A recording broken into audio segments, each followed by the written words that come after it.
All right, all right, all right. Hey, what's up, everybody? This is the Reluctant Nabi back again. Um, so right off the top, let me greet everybody real quick. Geworden haar doel daar oorlog ooit te been was es los bonje mis me. Kedde wou let me greet. Ooh,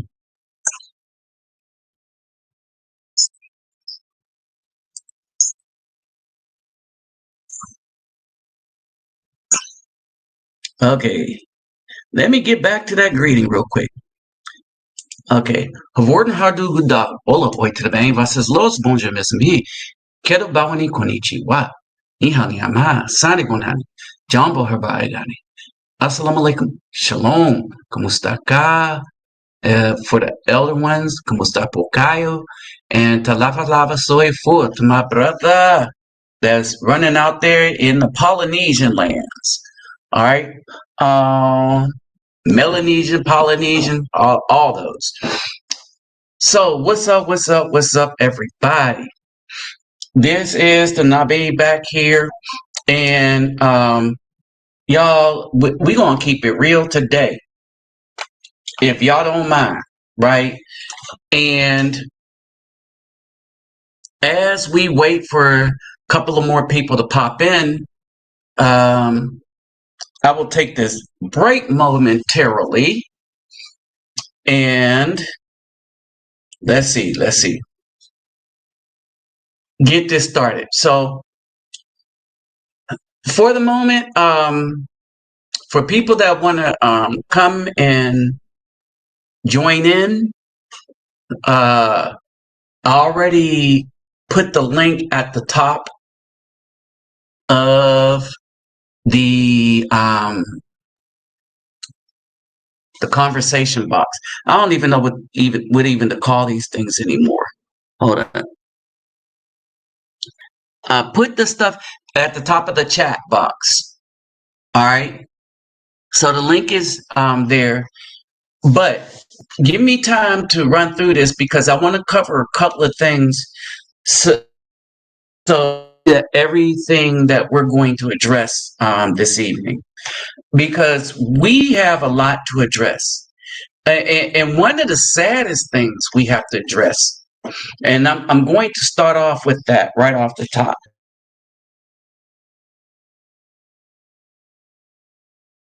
All right. And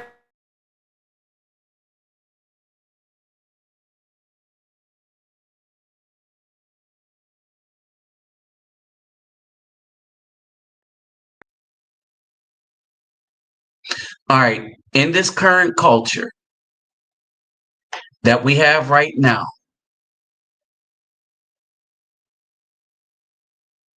it is hell to other BP.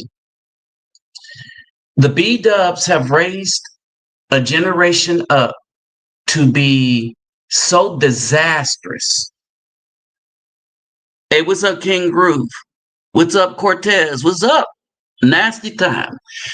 They have raised they raised the community up to be a hazard to itself. And we talked about the Mississippi State HBCU that was invited to the inauguration. I want y'all to let this thing sink in real quick.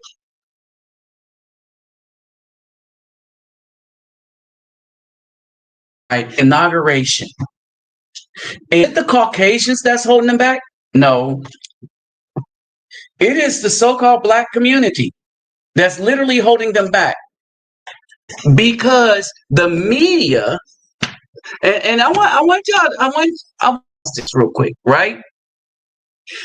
The media, the news media, the Democrats told a bunch of Black people to despise a man and have hate for him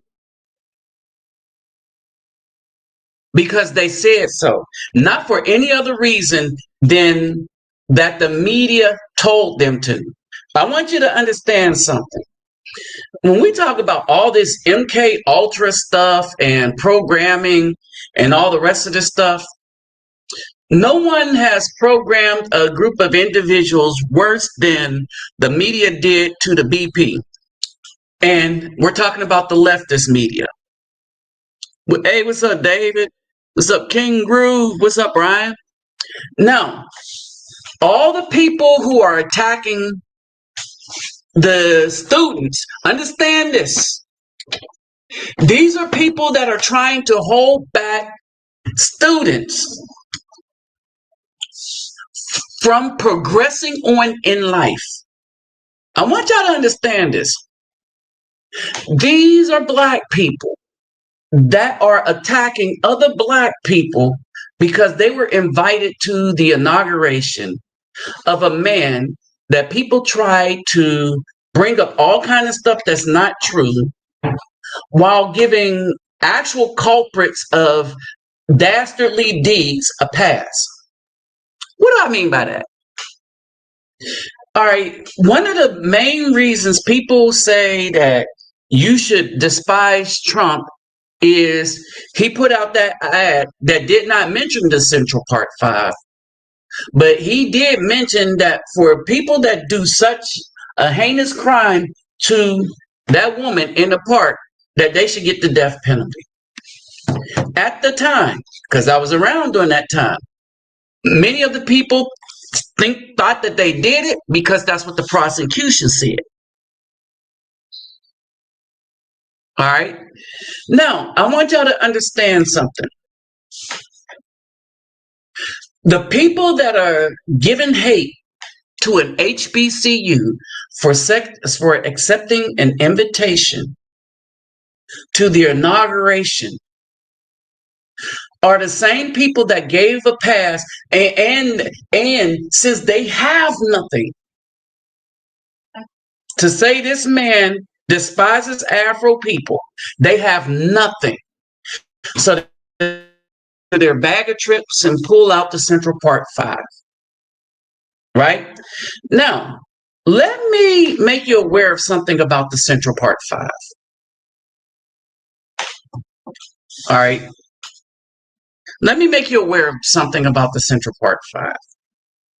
And again, for those who want to speak and help cover the topics, I already put the link to this early, and it's going to be at the top. It's pinned to the top. But anyway, let me tell you something about the Central Park 5. They were prosecuted by a Democrat governor that could have got them up. Democrat prosecutor. Everybody running the thing that put those men in jail for all those years, they were all Democrats. The people that actually had something physically to do with the Central Park 5, from the police to the prosecution, you know, the ones that coerced the confessions, right? All those people get a free pass. And those are the same people that talk BP into despising the man that only took out an ad. He physically didn't do anything to them guys. He took out the ad after the case was settled, this, that, and the other, of what he thought should happen, given how heinous the crime was. And a heinous crime did happen. It's just that the Central Park 5 didn't do it. Right? But they were unjustly put in prison by a bunch of Democrats. And you're going to tell me black people are going to let that slide? They are so in love with that party that the party, all those people get to put those people in prison for all that time, and they are seen as blameless. And they save all their hatefulness and ire for the dude that just took out a newspaper ad that had nothing to do with the prosecution, that had nothing to do with the arrest, that had nothing to do with putting them guys in jail, that had nothing to do with keeping them there. These are the people that are now telling youth that they are sellouts and raccoons for going to play at the inauguration, and they're HBCU. Oh, and by the way, no one has given more money to the HBCU in their office as president than this man who asked them to come to the HBCU, come to the inauguration. And somebody can correct me if I'm wrong, but I've not heard of any other band being invited to inauguration. Any other HBCU band being invited to an inauguration. I've never seen so many people go in to this man and talk policy. That platinum plan was part of what Ice Cube was talking about, and the Democrats brushed him off. And this isn't even about Democrats and Republicans, because like I tell you, you shouldn't belong to any party. Let them work for your vote by not thinking that they already got you, right? For those of you who are going to vote, that's how you do it. Oh, Brother Elijah, he's in the Philippines doing his thing,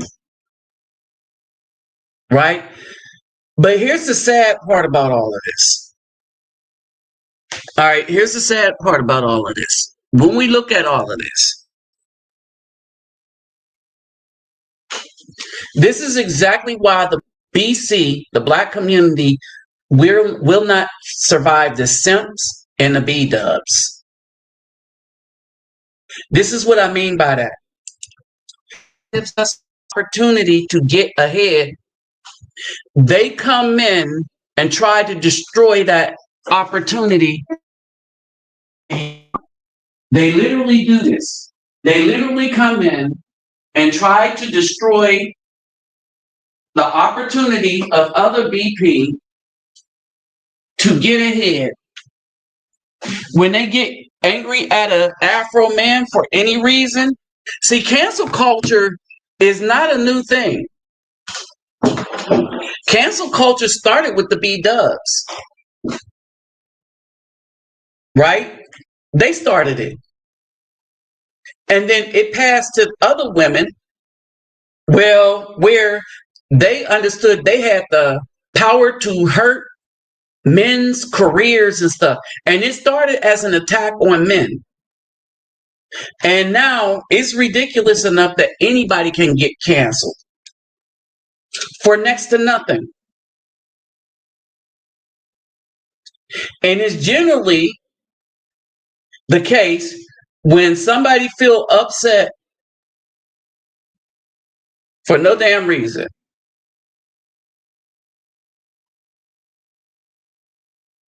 All right.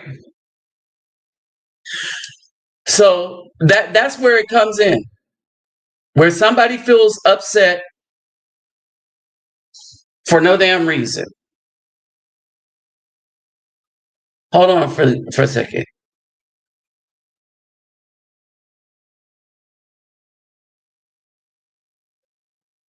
That I'm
Yo, what's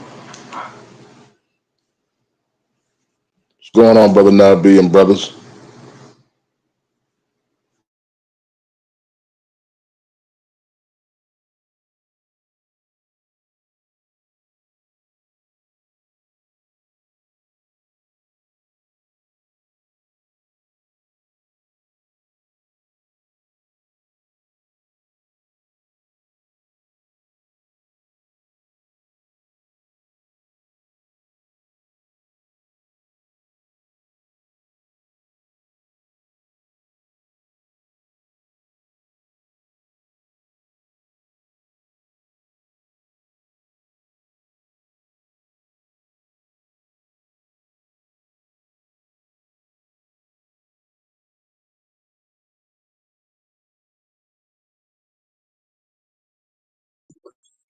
All right, bro. I want you to hold off for a sec.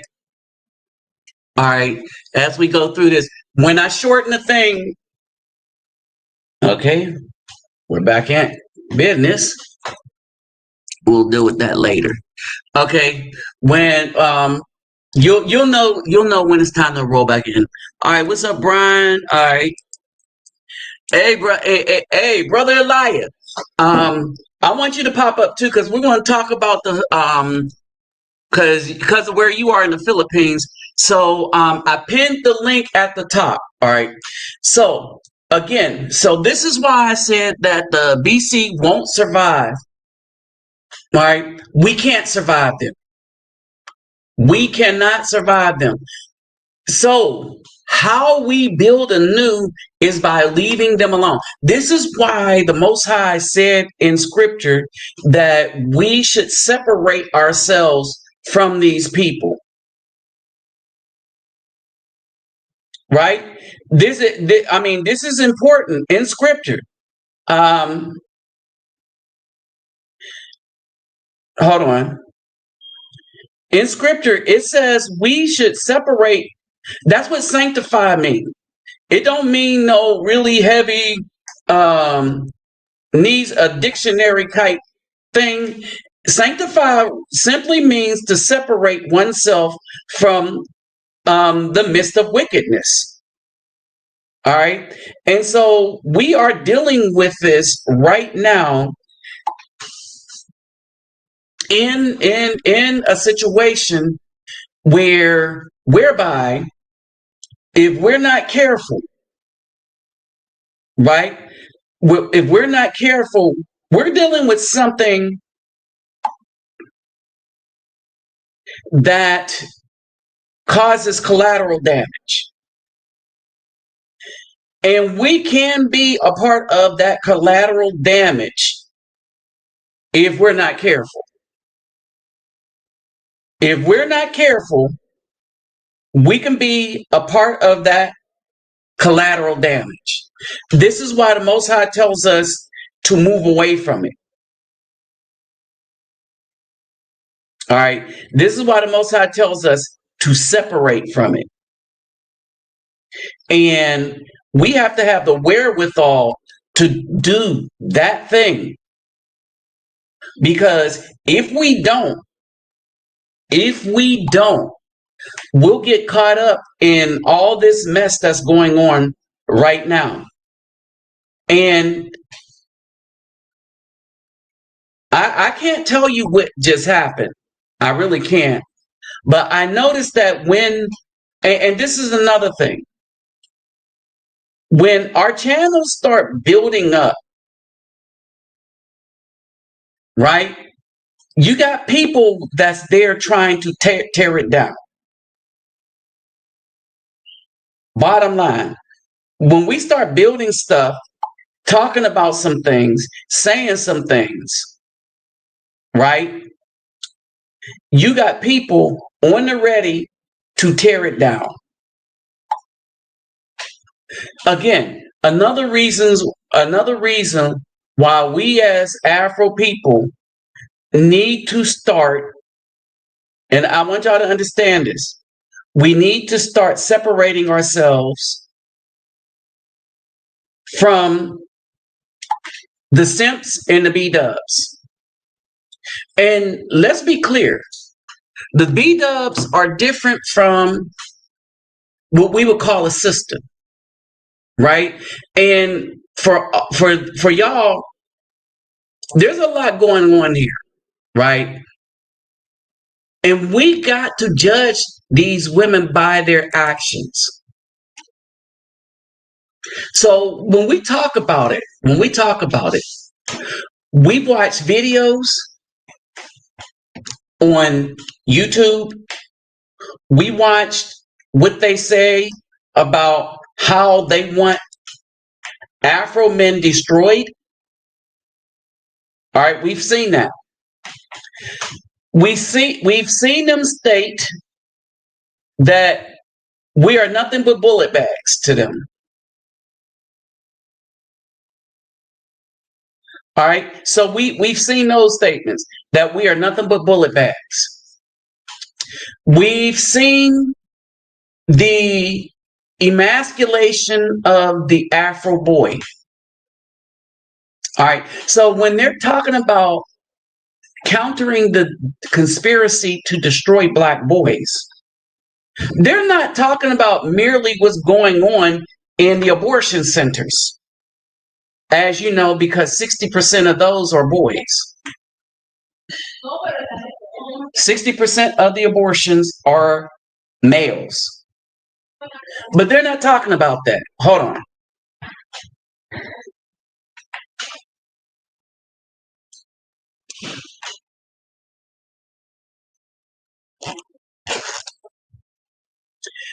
They're talking about something that is more sinister than that, and that is the destruction of the boys by way of robbing them of their manhood. All right. So we talk a lot about the Travis Hunter situation, right? We talk a lot about the Travis Hunter situation. And one of the things that's going on with the Travis Hunter situation is this: that people are starting to notice, they're like, that he doesn't even think like a man. He don't dance like a man and stuff. He's playing football like a child, with a child's mentality. In other words, he hasn't grown up yet, hasn't been taught. His manhood was stripped from him.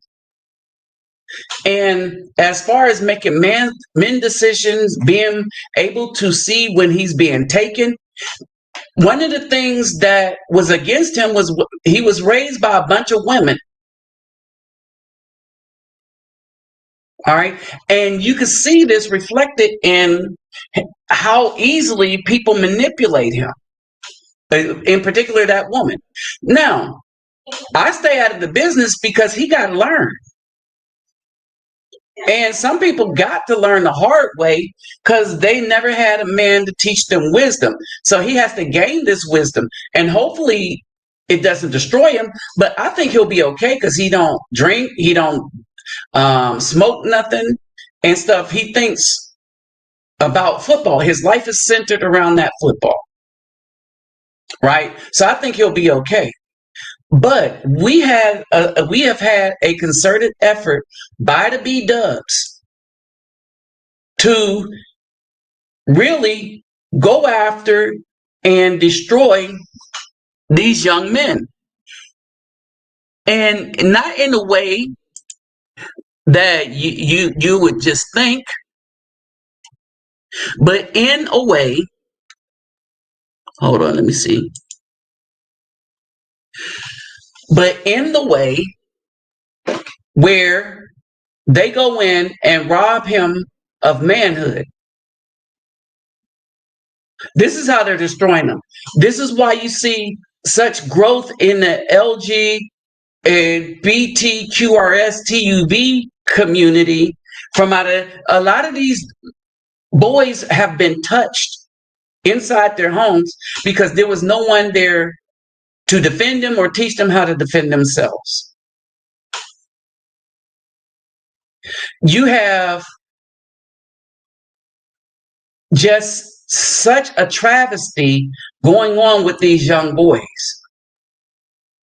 All right.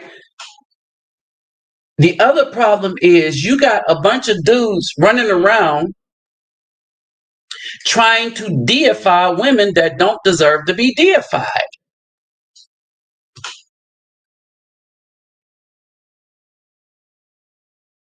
All right. So you got people running around deifying women because they got a body. That's it. They got a body and that's it. So they go around to deify these women based on them having a body. Y'all don't see what's ridiculous about that? Now, we had ways of combating this that's coming up. And so let's run through this real quick. For one, a lot of brothers are waking up and they're leaving the plantation. This is good. This is the first wake up that there are options, right? But what are they running from? They're running from women that have been so toxic, that have sold us out, sold out the community, sold us down the river, right? Who decided that they would rather be adversarial and combative towards Afro men only, while saying that they need to go to school and learn etiquette so that they can be pleasing to the Caucasian man. We had a woman come out and start the squirrel community. Everything that was toxic to the Black family and community, these Bdubs marched for, fought for, and participated in, and then want to tell brothers, oh, we had your back, when they've never had our back. About the best they were doing was stabbing us in it.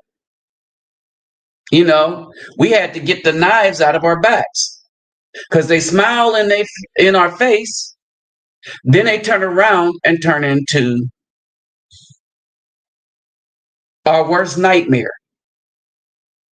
All right. So this is another thing. And so these are all conversations we need to have for real, for real. All right. We need to have these conversations for real, brothers. No more taking this mess lying down. Let me see something real quick before I move on. All right. So this is conversation we have to have. Now let's whip through this real quick and let's get into something else. Here's another thing I want to discuss tonight. This Mooney Long. She refused to write a soulful music for non-melanated artists, right? So what's happening is we're losing all of our art because, like rock and roll, like country, the Caucasian consortium decided whatever we make popular, whatever we make rich, whatever we create, they steal it and they want to make it their own, right? And so this woman, Mooney Long, she decided she's going to take a stand and not write for somebody that's not melanated. So what happened is they wanted this woman to write something soulful for a Caucasian female. And she said, hell to the no. Not like that. All right. So maybe some are waking up, but most will not. So we got a brother out in the Philippines, right? Not everybody look like this, but they are nice. And we got proof of that, right? And so we keep telling brothers we have options. We don't have to settle for what the community got us. And one of the main calling cards of these women is this: they will not destroy our seed in their belly intentionally. This is the biggest flex that the most of the women are using when they talk about, you know, come to us, Afro men, we'll treat you like a king. And this is basically women in Southeast Asia in particular. Some in South America. But in South America, you have to deal with these issues too. These issues right here exist in South America. All right, don't get it twisted. These issues exist in South America. Not here in Cartagena, but in Barranquilla. There's a lot of parades, rainbow parades, right? You got a couple of battles going on here. You got the battles of the few righteous sisters that is coming up against the hordes of Bdubs that are just toxic to the community. All right, that's one battle. The other battle is for our intellectual property, because we could create something, then when we sell it out, what happens is the powers that be buy it, then destroy it right before our very eyes. Right? And that's what I was talking about our music. Hold on for a second. And no one says that better than this woman right here. Let me see, Stephanie Mills.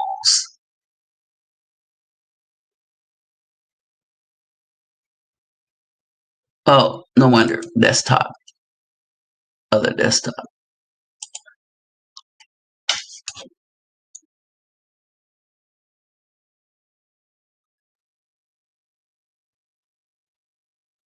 All right, pay attention to this. This is what's happening to us, right? So now when we create stuff, or we need to take our stuff back and keep it within our ranks.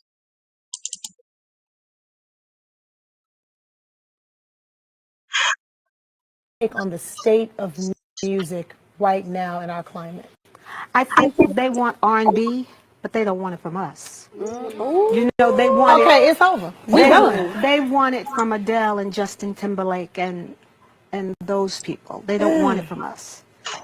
Because when you make an album and it's beautiful, or someone else makes an album, Kenny All right, so that's what's going on. That's the mess we're fighting.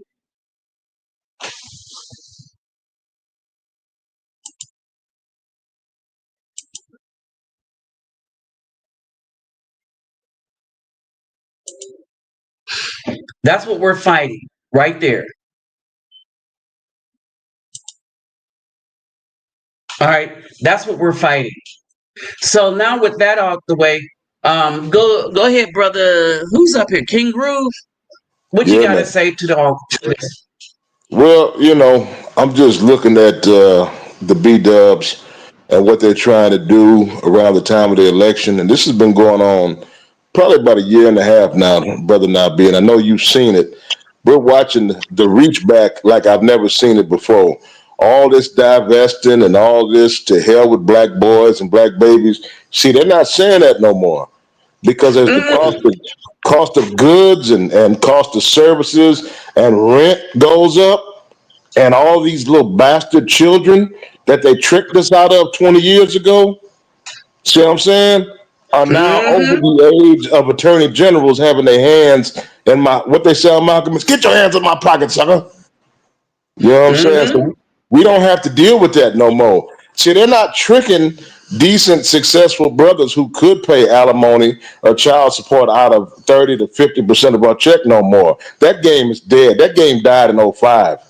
So now what they're doing, since a lot of them, like Prince Ella and a whole bunch of the rest of them, they tried to link up with each other and do the two cat thing, and that didn't work out because they realized how despicable they are, so they can't stand each other.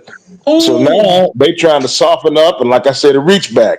They want to get with the brothers again. It's like, y'all, we moved on since some of us 2015, 2017. Some brothers moved on back in the 70s.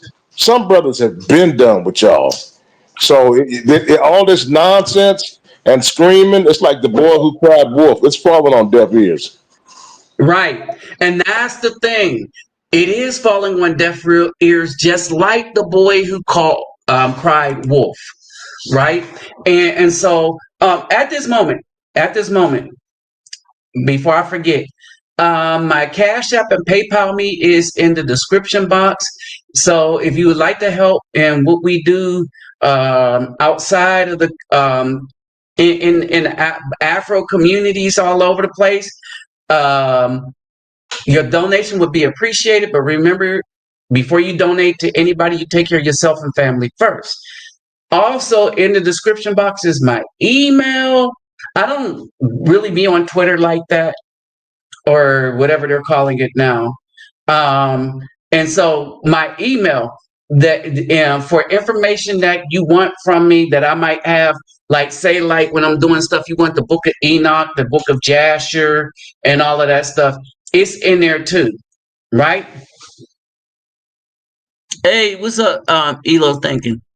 All right, so all of that is in there too, right? And so now, did I cover everything? Yeah. All right. So now back to what you were saying. Yes. It is a reckoning that's happening right now, and what's going on is that brothers. Here's the thing too. I mean, King Groove, and anybody else in here, right? Did you notice that brothers are getting their spirituality back? In other words, and understand what I mean by this. Brothers are leaving. Hey, what's up, David? Brothers are leaving the churches alone because we see the wickedness for what they are, right? But we're not, in leaving the churches alone, brothers are having a stronger relationship with the Most High. Well, and we are starting to see get naturally back to the commandments and stuff. That's something I noticed. I could be. Did you? And it's not that we're doing it in a group. It's not that one person's. It's just everybody is coming to a consensus on their own, and we're becoming like-minded, but not exact, right? Yep. You know what I mean? Nah, bro. I have been. I recognized it. Me and brother Brian Turner, we talked about it before a few weeks ago.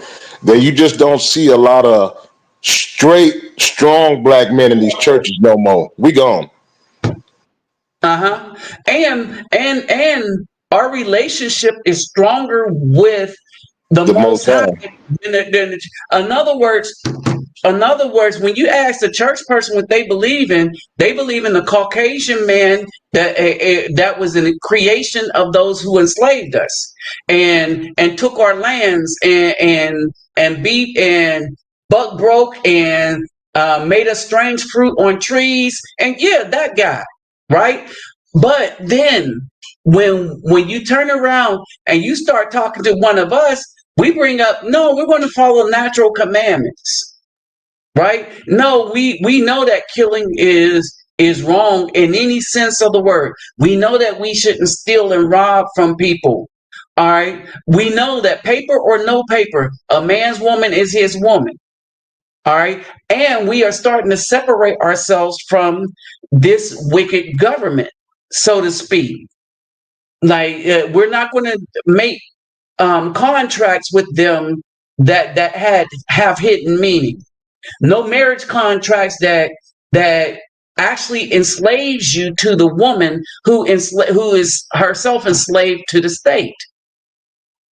All right. I mean, the things is, it's like for the guys that have done it already, they're like, okay, we did it already. It is what it is. Right. The things is, but we're in a state right now that we're educating ourselves on how to be a community absent an oppressive government telling us how to do it. And even if we vote, we're not voting the same plantation lines. We're doing research and stuff. For the first time I heard, for those that do vote, I heard them reasoned, look at and bring up history and stuff, but I only heard that on one side, and it wasn't the liberal side, right? It's the same liberal side that's attacking these children that was invited to the inauguration.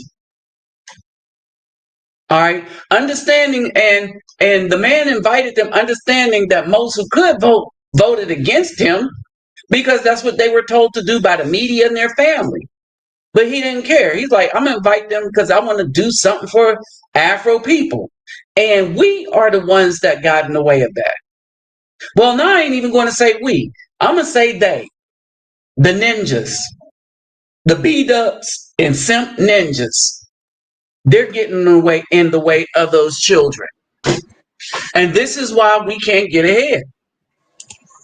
It's really sad, brother. You know, these guys, like nowadays, these American black liberals, I mean, they're what you call useful idiots.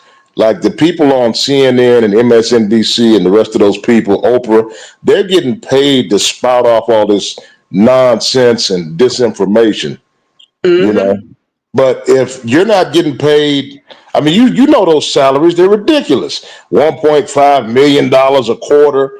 I mean, the television, you know, media, it's different. They get paid quarterly, half Right. bi-yearly, whatever. So it's like, okay. And I hear people I know, even family members, unfortunately, saying the same dumb stuff that like Rachel Madcow and the rest of all them liberals are saying. It's like, hold on, the same things Whoopi's saying. And it's like, wait a minute. Y'all ain't getting paid. Like you do understand a pack of bacon is $25 now. Under Trump, you know what I'm talking about? It was $3. And now beat them Kroger's in Houston. You know what I'm saying? They had them deals, Uh-huh. but you already know how it is, my man. I mean, if you don't catch certain stuff on sale, especially what is the Randalls and Tom Thumb and Albertsons and HEB.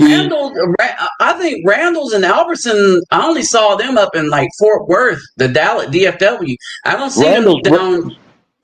Remember, Randall's was Houston, Tom Thumb was the DFW, and we had Okay, yeah, Albertsons yeah, for yeah. a while, but remember they Oh, closed. Albertsons, that's what I was thinking. Yeah, Albertsons. they merged now. They're all Safeway, all that Safeway now.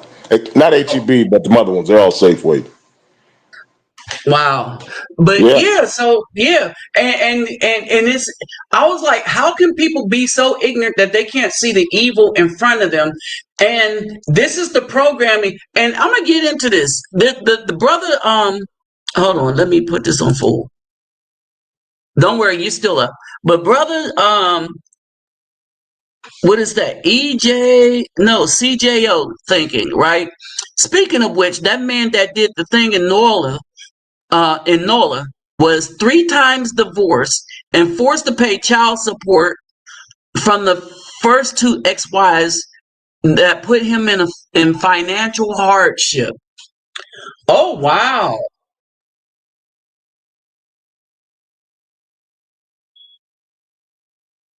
Hey brother, did you catch that? yeah, buddy. I was like, there's something more going on with that thing. All right. I was like, there was something more going on with it. Let's see. CI to the A. Okay, and who we got? Oh, brother Elijah. And so hold on, let me say this. And then brother Elijah is over in the Philippines right now, and his eyes has been open too.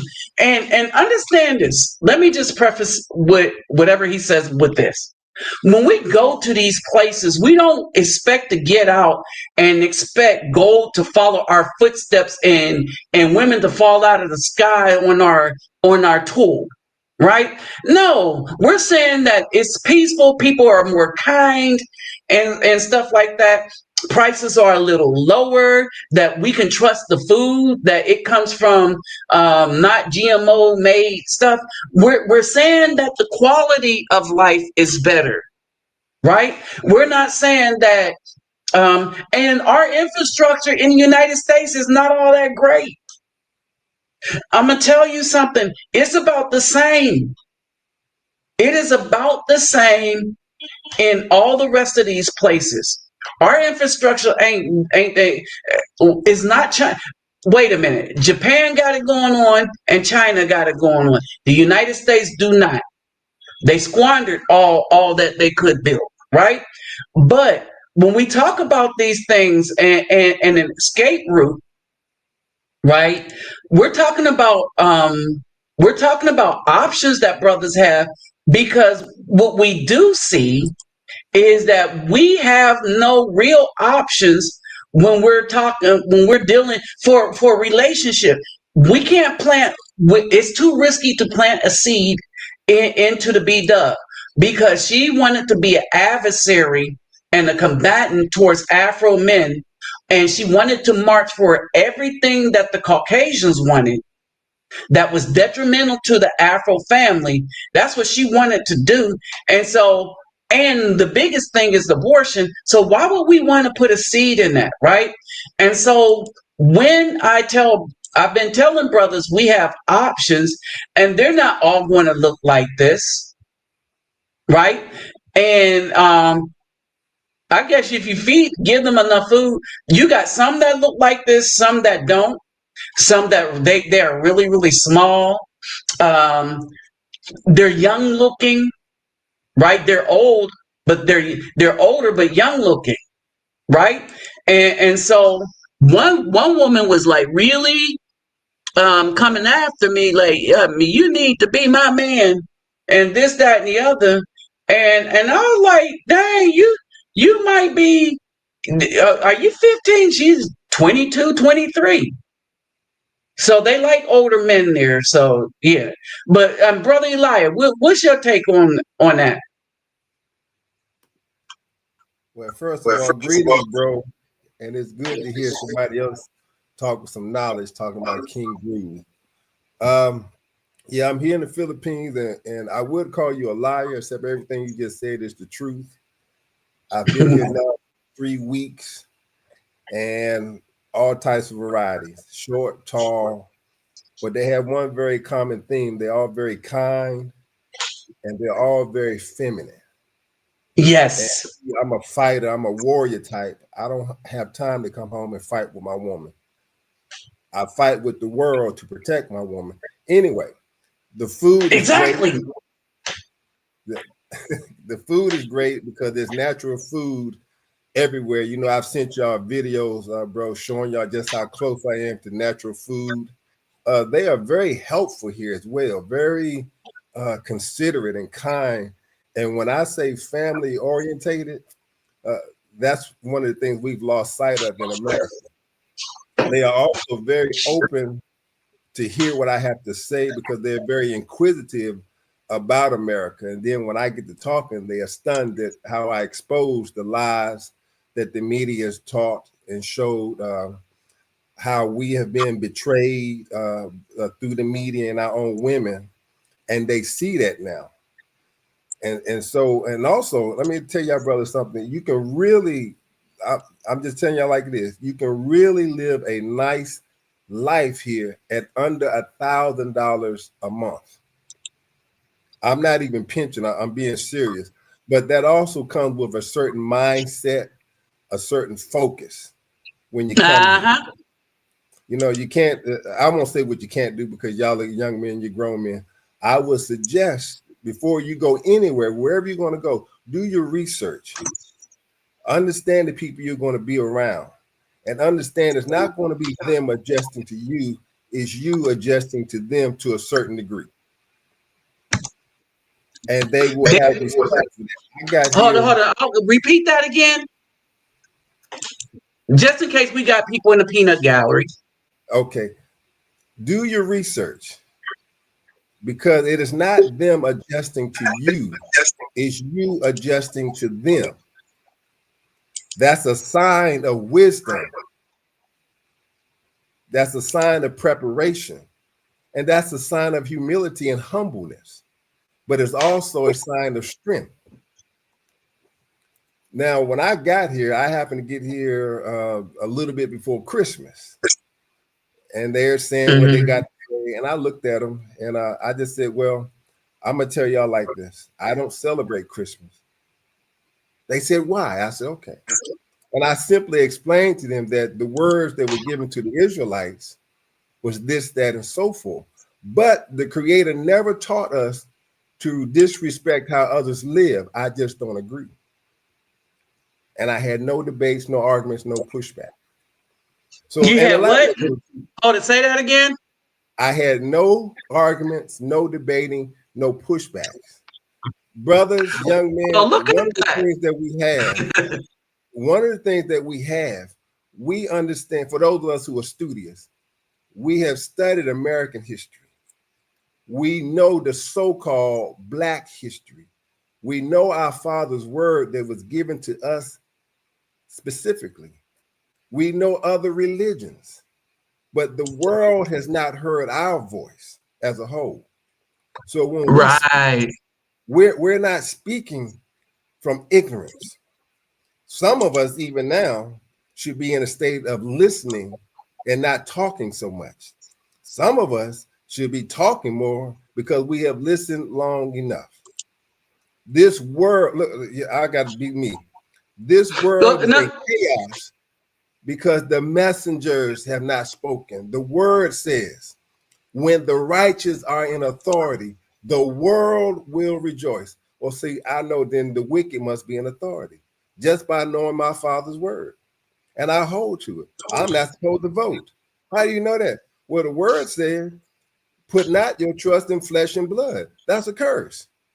So I'm not voting for anybody, but that's just me. You do what you want to do, you get the results. So it always comes back. And I love to be, I should have started with Abraham. Even Abraham was told by the Most High, get away from your own people. Yeah, it was. Quit trying to save those who I mean to destroy. Save yourself. That's your choice. You can say what you want to say, do what you want to do. That's your choice. But as Joshua said, as for me and my house, I'm going to serve the Most High. So y'all do what you want. You know, I don't call in too much. Matter of fact, had Nabi not text me, I would just be listening as usual. But such as my brother asked me to come in and chime in a little bit, I've done it. And I'm gonna say again, King Groove. It was actually nice to hear you. It's good to hear a different voice from time to time outside of Nabi's, get a different perspective. So with that, Nabi, I'm gonna go ahead and rest it and listen on. Okay, let me say this. Brother. Let me say this too. In the Philippines, they don't care what religion you bring. They just want to know you believe in God. Correct. All right. That's their thing. The women there just want a person that believes in God. If you're Muslim, they'll follow that. If you are Pentecostal and you run over there, they'll follow that. If you're Hebrew, they'll follow that. They'll ask you questions and stuff, and you can sit and have that conversation with them, right? But they do not like atheists. Hey, I'm going to just put that out there. Go ahead. Let me say this also in regards to what you just said. Now, again, here comes the explanation, because I've been asked this, and these women want to marry me crazy. But anyway, already know. Because they ask, and I like when people ask. They've asked about birthdays and they've asked about other days. And they say, well, what would you do? I said, well, it's very simple. When I look at the word says Noah was the only righteous man on earth. It said nothing about his wife. The men have to remember, as long as the man stays in order, the house is in order. So yes, you can do that and so forth. You just can't do it in the house. And if I disagree too much, I just simply remove her. But if she, okay, well, you go do that, I'm not going to do that. And when you look at numbers, when he always called just the men. unless he specifically say young and old men because it's time to go to battle or something. But when he called for the men, he understood that the families were coming with them. But and this is why he only counted the men, because it was the men's job to count who was with them. You see what I mean? And so basically, the if women are around good men who are a blessing, then they'll be blessed. The women are not being blessed right now, and all the troubles that they're having are the troubles that Genesis 3:15 said they were going to have, because they and Genesis said it in. When I go back and I look at Genesis 3:15, when it says that they shall have troubles all the days of their life, and I was like, that was a punishment, but it wasn't a direct punishment. And this is what I mean by this. The Most High was not saying, I'm going to give you troubles all the rest of the life. He said, you will have troubles all the rest of your life. Because any woman that would make a foolish decision to sleep with the Nahash in the garden and bear a child from him, Cain, which in Genesis 5 do not appear in Adam's genealogy. But anybody that do that, it's easy for the Most High to know that she's going to continually choose bad men. The same thing we are now seeing, right? And so I can predict that women in the U.S. are going to have troubles, because I will greatly increase her sorrow. All right. The only thing that diminishes her sorrow is us. Y'all know about the 70 men, the group of 70,000 thing in a Telegram group, and it wasn't all of them. But these women was like, oh, all these men want to do this, and SA women, and it was like 3 maybe. But in any case, it was some guys in Europe, primarily Germany and France. And the dude in France ended up going to jail behind what he was saying, and which exposed this. But you had Bdubs in America trying to pin this, looking to pin this on brothers and stuff. No, you're bearing false witness, right? But here's the thing. They have fear because now they have no protection. They have no protection because when brothers wanted to get with them and protect them and be husbands to them, they said, no, we want to follow the system. And so not only that, we're going to use this system to just destroy you. And so they did. And so men woke up. We got destroyed in the younger part of our lives, but then we grew out of it, made something of ourselves, and then we were wise enough to say, nope, we don't want that no more. Right? And now men in droves are leaving them alone. They're by themselves because they had also bought into the alternative lifestyle, and it is causing them to have sorrow. And here's the irony. The woman that acted like the man in the alternative lifestyle has the most sorrow, and she's the one that's becoming the most repentant, saying, I don't want to be the man. Did y'all notice that? It's a joke.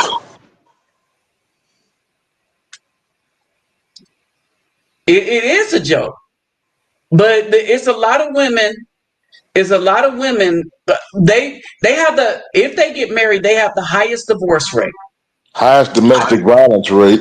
Highest domestic violence rate. They have the highest divorce rates for all the things that. So when women divorce men, they're monkey branching. When women are divorcing each other, the things that they like to accuse the men of doing, their women are actually doing it. And the main reason for divorce is a child. One decides that she huh? What's up? I got a question. What's happening, brother? I've said this, but just some food for thought. when women, specifically the dark-skinned women, they're making their own decisions, their own choices, their own selection, which is great. Okay. But my question is, why such anger? Why such vitriol? If you had peace, why so concerned about what anyone else is doing? If what you is doing, or if what you are doing is bringing you peace, why such anger? Where did bitterness come from? What other women on make their own decision and then are angry about this decision that they make? Go ahead, brother. It's like you're saying, and like Nabi just said, basically to expound off what he said, they're not doing it, you know what I'm saying, because it makes them happy. They're not doing it because it's a safe alternative. They're doing it, you know what I'm saying, because it's rebellion. And like the scripture said, to the Lord, rebellion is the same thing as witchcraft slash divination. So they're doing it because they're like, you see that, black man? We don't need y'all. We gonna munch on some dusty cooter catters and some dusty black girl butts, and we don't need y'all. My brother made a joke the other day. He said, black women don't even know how to be, on that side, the GA to the Y. He don't said they don't even know how to do that right. He said, cause check it out. When they act that way, they still put the strap of the arm. They use the dong. They try to use the same thing that a man has to get off. So if you're trying to use that, what is the point other than trickery and just skullduggery and foolishness? Are you going to this alternative if you're going to get with a woman that looks and acts like a man? But the funny thing is this. Now, for a man, a black man particularly, you got to be 6'2", you got to have an 8-inch pecker, and you got to have six-pack abs, and you got to make over 6 figures. Some of them talking about 7 figures. Now, the funny thing is, brothers, when I see these bulls to the naggers in clubs or out at bars or Waffle House, which is unsafe for brothers, but I roll by, you know what I'm saying? Bruh, these things be 5'3" at best and be like 100 pounds soaking wet, wearing 3 packs of oversized basketball shorts, 2 pairs of sweatpants, and some baggy jeans on top to look bulky. So I'm like, wait a minute. Now you say you don't want no skinny man and you don't want no man under 6'2", but then you take this thing, you know what I'm saying, looking like Master Splinter from the Ninja Turtles, with a damn little Boosie haircut. I don't get it. Rebellion, you hit it. I was getting ready to say that. It's rebellion. They rebelled. See, and this is what people don't want to tell you, right? This is what churches don't tell women. They don't tell them the truth. The first, when you go back to Genesis, and read the first part, the first thing that the woman tells the serpent, the Nahash, she said, God told me, so God told her not to eat the fruit, right? Or touch it. All right. So that was the thing. And people were like, nothing happened until the man, you fool. Even when the man said I was naked, I saw that I was naked, and nothing still happened. All right. So here's the thing. Let's break something down real quick. All right. The woman sinned first. And she sinned by understand that the fruit is not a fruit. The tree is not a tree. Fruit means knowledge, and it's forbidden knowledge, so forbidden fruit. And the tree that she wasn't supposed to touch was a group of people, like a family tree, a community, a family tree. People having the same lineage, i.e. watchers. People that were related, i.e. watchers. The watchers were a different tree that had different knowledge, right? There were other trees in the midst, all right? The watchers were watchers, which were different from the other forms of mighty ones, right? Now, with that said, we know she clearly slept with the watcher, because of what happened in Genesis 12. When the Most High said, who made you to know that you were naked? Right? And then when he said to the woman, in Genesis like 14 and 15, when he says, what is this that you have done? Right? So now let's break this down. The church argument is that nothing happened until the man took the fruit, right?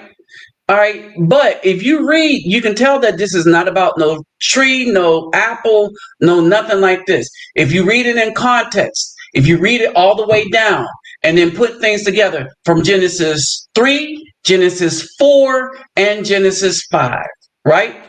Now, Genesis 5 tells the genealogy of Adam, and Cain is not in it, right?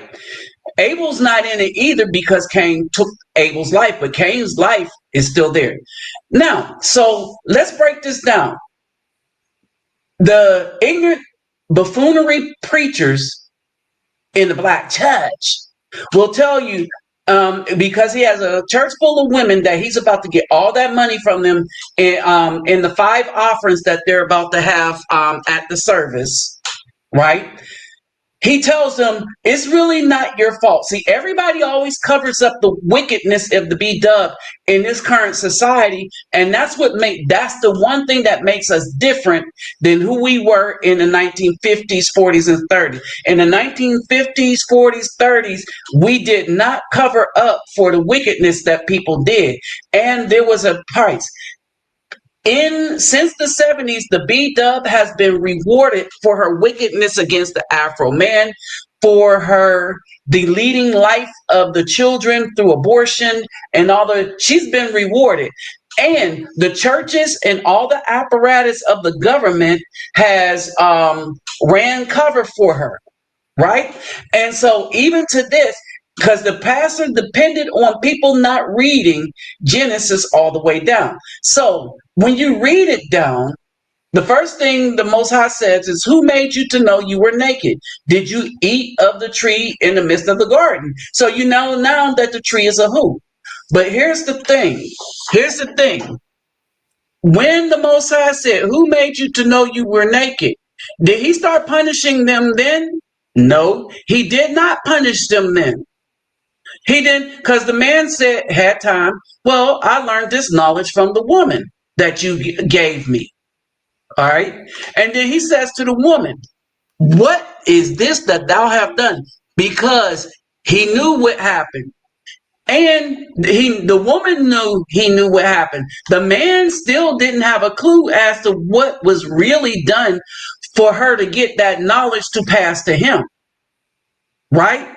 This is why she answered, the serpent beguiled me. He tricked me.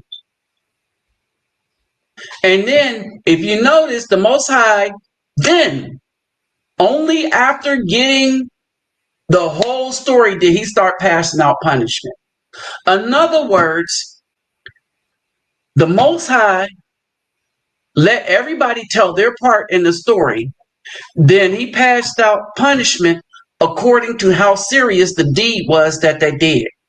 And when he passed out the punishment was very specific, right? So for the serpent was bound. He got the worst of it.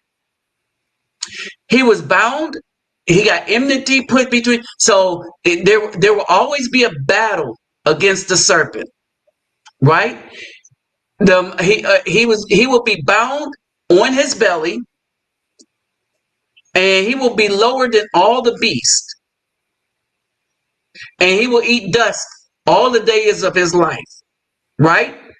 And we have an idea of what happened because in Enoch, the book of Enoch, which should be in the canon because it's mentioned, right? We see how Gabriel bound him and threw him in the deep belly of the earth, and he was crawling on his belly, eating dust, right? And he put enmity, and so we always have fight.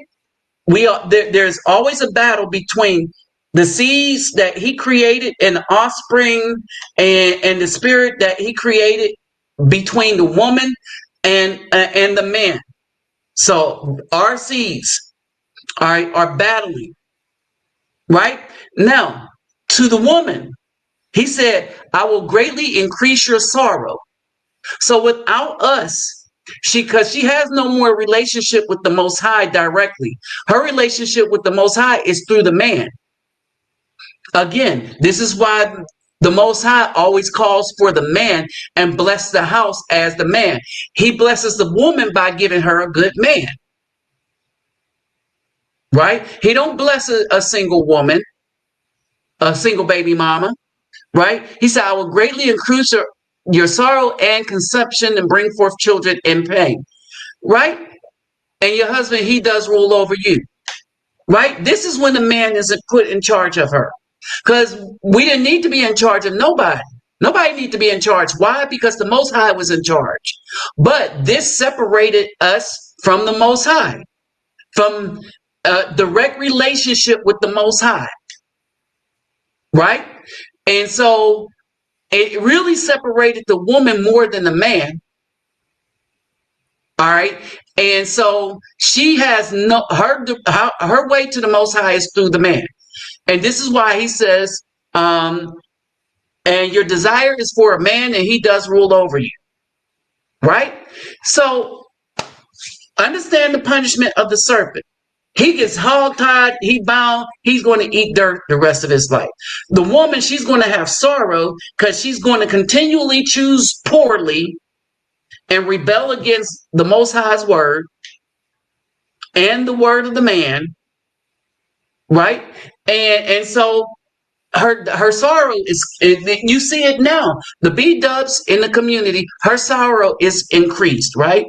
Her desire should be for her husband, and he does rule over you. Now look at what he does to the man. And to the man he says, because you listen to the voice of your wife, in other words, he listened to his wife's teachings and have eaten of the tree of which I commanded you, saying, do not eat of it, curses the ground because of you. Notice he don't curse the man, he cursed the ground because of him. So why did he get off so light? Because he was taught the knowledge from the wife, not specifically from the people in the midst of the garden. And his punishment was because he listened to the voice of the wife. Right? And so basically, even when you look at this, right, there's a couple of things to take away from this. The woman knew the commandment because she got it from God. Hey, TBP, the brother's perspective. There is a link that is pinned at the top. So if you want to join the panel, just click that link. It's pinned at the top. Hey, what's up, young boy 24? Right? And so when you look at this, right, the Most High has always been specific about how he punishes people, right? And when you look at it, he got the story first and let everybody tell their tale and then punish them according to their part in the story. Because if everybody committed the same sin, everybody would have been punished the same way. If it was taking a piece of fruit, then the punishment would have been same for the man as it is for the woman. But it was more than that, and we get that by reading it in context all the way down from Genesis 3:1 all the way down to Genesis 3:19.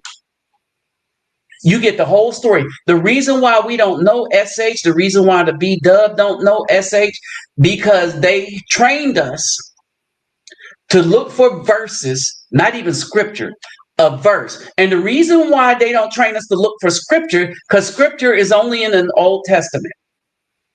Not everything in the Old Testament is scripture, but scripture is only found in the Old Testament because it was written by us. The New Testament was written by the Romans. So that's why they have verses. And so that's why somebody's always looking for verses. Now, I recommend people read the New Testament so that they can understand the game that's being played. Because even in the New Testament, the people that wrote it under duress, the New Testament, when these things were being penned under duress to kind of mirror the thing that was going on and to mirror Roman conquest, right? And so there was pieces and caveats that they put in the New Testament, right? That let us know. And let's not talk about the whole book of Revelation that's talking specifically about the Catholic Church and Christian churches, right? All right, but in there, people says that God did not do away with the commandments. And it had the main character saying, if you love the Most High, you will keep His commandments. And then the main character again says that the commandments are not grievous. That's right. Right? And And then and I explained this. So when I was a preacher, I used to explain to people, do not follow that, don't keep the commandment bull. Because the commandments are very easy to keep. They are very, very difficult to break. And that's why people who break commandments are made to suffer. Because you have to be wicked to break a commandment. Either in that moment or just have a wicked heart. This is why. Let's take a commandment. Thou shalt not commit adultery. Right? That, and what adultery is to lay up with another man's woman. Right? That's a commandment. How easy is it to keep that commandment? Think about it, y'all. How easy is it to keep it? Is it very easy? Just don't mess with another man's woman. Real easy to keep. To break it, to break the commandment, you have to have disregard for the community. You have to have disregard for the other man. You have to not give a F about the woman and what issues that relationship may cause to that family. You have to not care. In other words, at the moment you decide that you're just going to do it, knowing that she's a married woman, that she belongs to another man, you have to be just one. You have to have that in your heart first. The second thing you have to do is you have to make plans to do it and not get caught. That's harder than not doing it at all. Then you have to pay out money because you can't really go over to their house. Well, and since it's not your house, you'll have to pay to get to her house, or you have to pay to get her to the hotel, or you have to pay to do this. So you're out money. So it's really getting difficult to do that sin. I Think about it. wanted to add something to that, brother. Go ahead. You know, growing up in Texas, you know, you find out a lot of stuff. You hear certain legal terms that are thrown around in regards to family court and divorce court and things like that.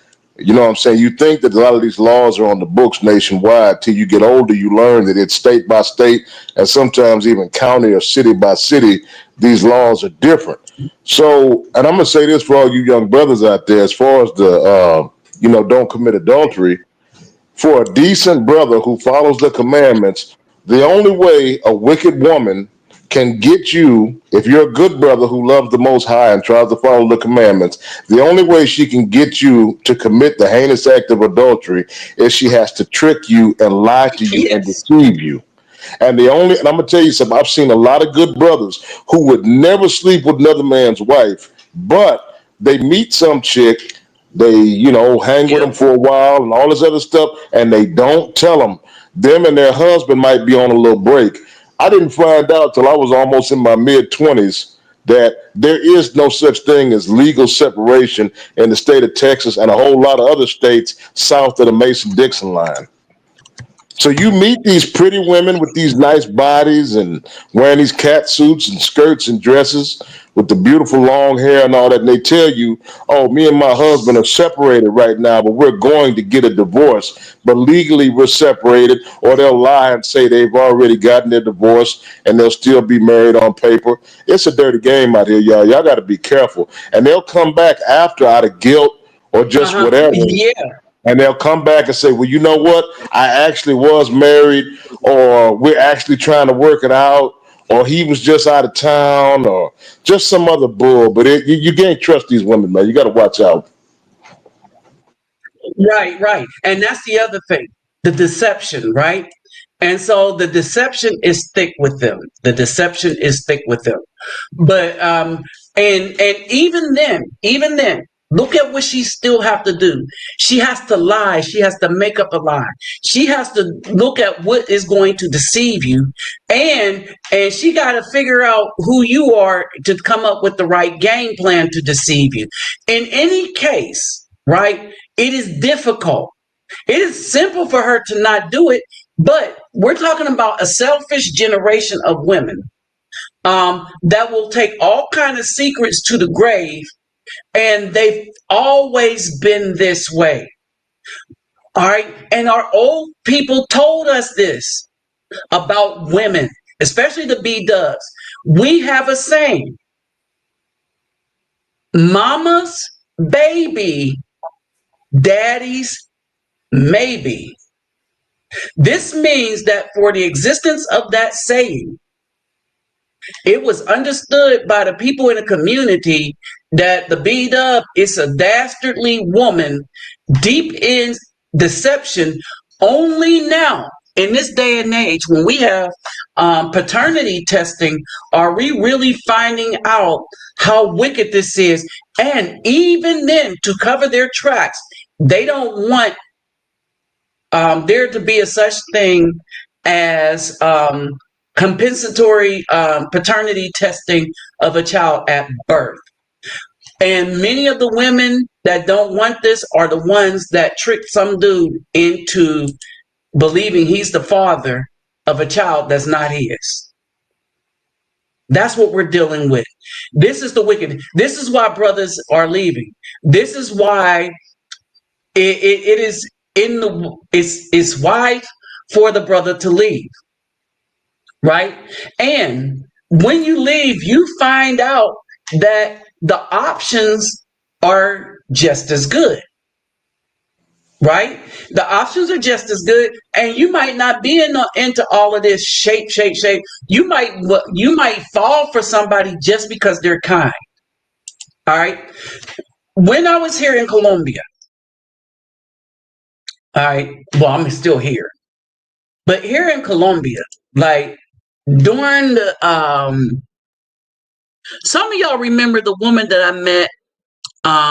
We were at the one hotel where I was showing you the shopping as things were being shut down in the US and stuff like that, right? And I met this woman, she was really from Venezuela. I thought she was from Colombia. Right? And I got a story about these women here, my friends here. All right. The woman, oh, what just happened? Okay.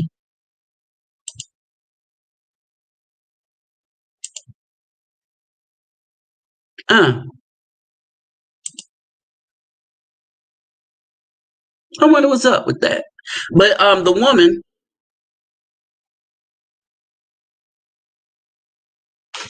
the woman was just nice.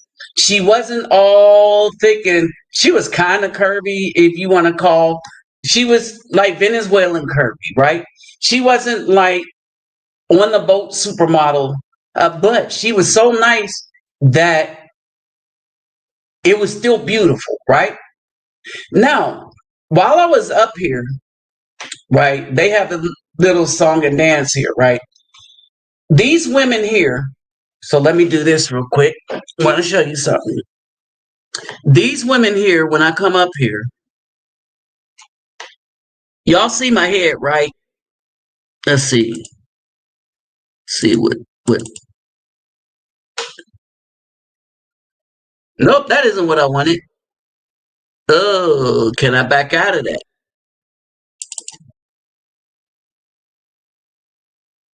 Okay, now, okay, there we go. We're back. Hold on, let me do this real quick. Okay, I want to show y'all this. All right. So I go sit, have lunch, and if I wear a fro, so these women did this Friday. They braided my hair. Friday. All right, these women right here. This is who I sit with. And I go there, I'll go back one more time and stuff before I leave. And I sit and I talk and I learn some things, right? All right. So one of the things is there's a change going on. There's a change going on where everything is being corrupted. What's keeping them alive, especially the older ones. All right. So the ones that are standing with the women, not the younger one. The younger one is in a situationship, right? But the older one standing with the woman, I sit with them and they tell me all about things, and we sit there, we talk about the history and stuff, right? And there's some history to be had with them. And so what it is there's a particular language that is specific to Palenque, right? They will teach me, but they won't teach a Caucasian. Y'all heard me? They will teach me, but they won't teach a Caucasian, right?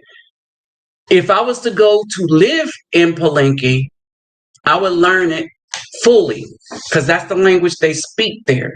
They speak regular Spanish only for tourists, right? And you got one or two guys that speak English. All right. And what he tells you about Palenque is dependent on the group. If I take a couple of you brothers down there, you're going to get the real deal and the real deal about how they really feel about the Caucasian persuasion, right? It's a different, let's say it's a different tour. It's a real different tour. And you get it with both barrels. You get the real deal, right? The thing is, everything that they have is stuff we threw away, right? Everything they have is stuff we threw away, which brings me back to this situation right here. One of the things is we need to develop our own thing and keep it amongst the righteous. In other words, everybody should not be privy. Everybody in the BC should not be privy to what we got going on. Not anymore. Because we have to see them for the traitors that they are, or the people that want to belong to the system. All right. We need to create a new thing and let them stay for the system. And we do like Abraham. We do like Abraham. And what Abraham did is he left them, followed the Most High, and he trained up his sons in the way they should go. And that's how we should do. Not like the 12 tribes, because the 12 tribes was disobedient from out of Egypt to, and that's because they kept the wickedness with them. We need to go back to Abraham and go back to that kind of mentality as men, that we're going to be about the Most High's work. We're going to be steadfast in a culture of righteousness or a culture of justice. You see, and stop trying to do things and earn money. We try to earn money, try to have wisdom, try to do this stuff, but we need to stop trying to get in these games, in this corporate mentality and stuff like that, because that's a wicked place. They have all that money, and those people still aren't happy because they don't own the world. And when they own the world, they still won't be happy. Let that sink in. None of those rich people are happy. The most miserable, I'm gonna say this, the most miserable women that you have out here are the women that became millionaires because of OnlyFans or stuff like that. And trying to think that the thing was the same for men. Oh, the men's going to want them because they're a millionaire, and they're going to be able to boss men around because they got money for taking their clothes off. They're finding out that nobody wants them. They don't want no one that has less money than them. And all the people that have more money than them don't want them. That's why they're going after young dudes. They're going after young dudes like a Travis Hunter, who's just a clean cut dude, ain't never had no street woman and stuff. Remember, Russell was the same way, but Sierra's kept in check because social media is keeping her in check. And I think for Travis Hunter's girlfriend to survive this, I think she's being kept in check by all this stuff that's going on too, right? But what I'm saying is this, that these women, when they make all this money, they're not happy. They're never going to be happy. One, because of how they made the money. And then two, no one wants to be with them. For one reason or another, the way they went about making their money has taken them out of being wife material. And even when they're power wife material, they're really not, nobody in that echelon of money is happy. They're working to maintain that money.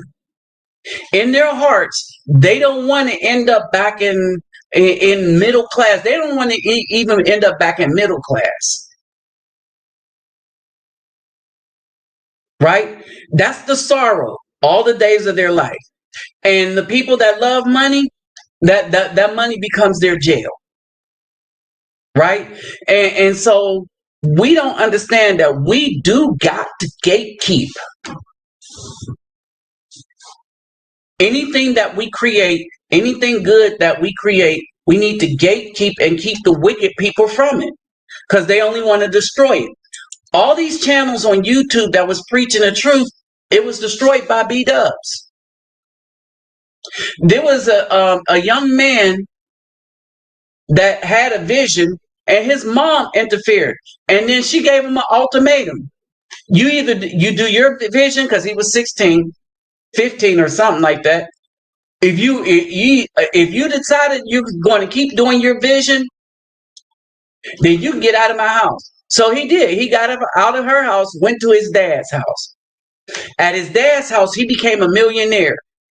All of a sudden, the mom is, all good to go now. He goes back to his mom. Understand the disrespect for men that help promote you to. And I was listening to the interview. So he goes back to his mom's house after his father is the one that allows him to become the millionaire, and he buys his mom a house. Nobody buys their father's jack.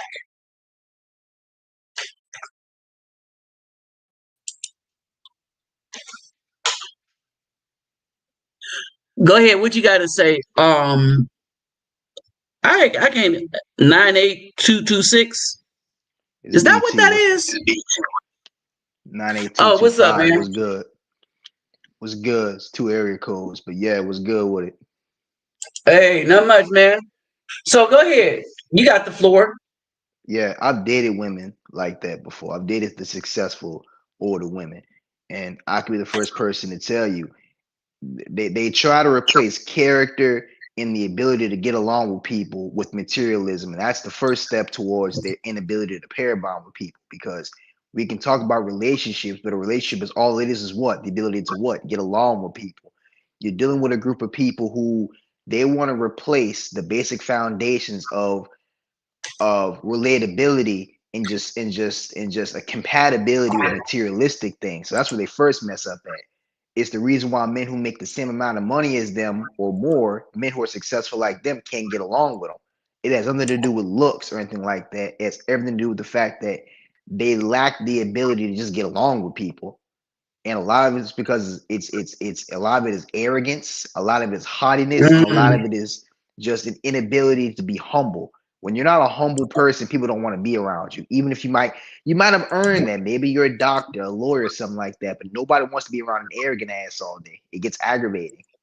And then number mm-hmm. two, you have to understand a lot of these women, you have to, especially in the black community, a lot of them from the hood. A lot of them are successful, but they're from the hood. When you're from the hood like that, what happens is it becomes hard, even as a man, it becomes hard for you to shake off a lot of your habits. And one of the habits of being from the hood is Mm, one of the habits of being from the hood, you don't really have a very good understanding of what a functional family unit is.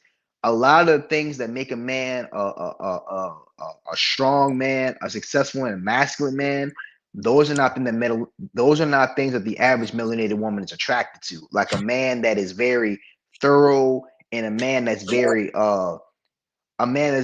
objective based and a man that's more focused on attaining his goals and a man that's focused on being structured, disciplined, stuff like that.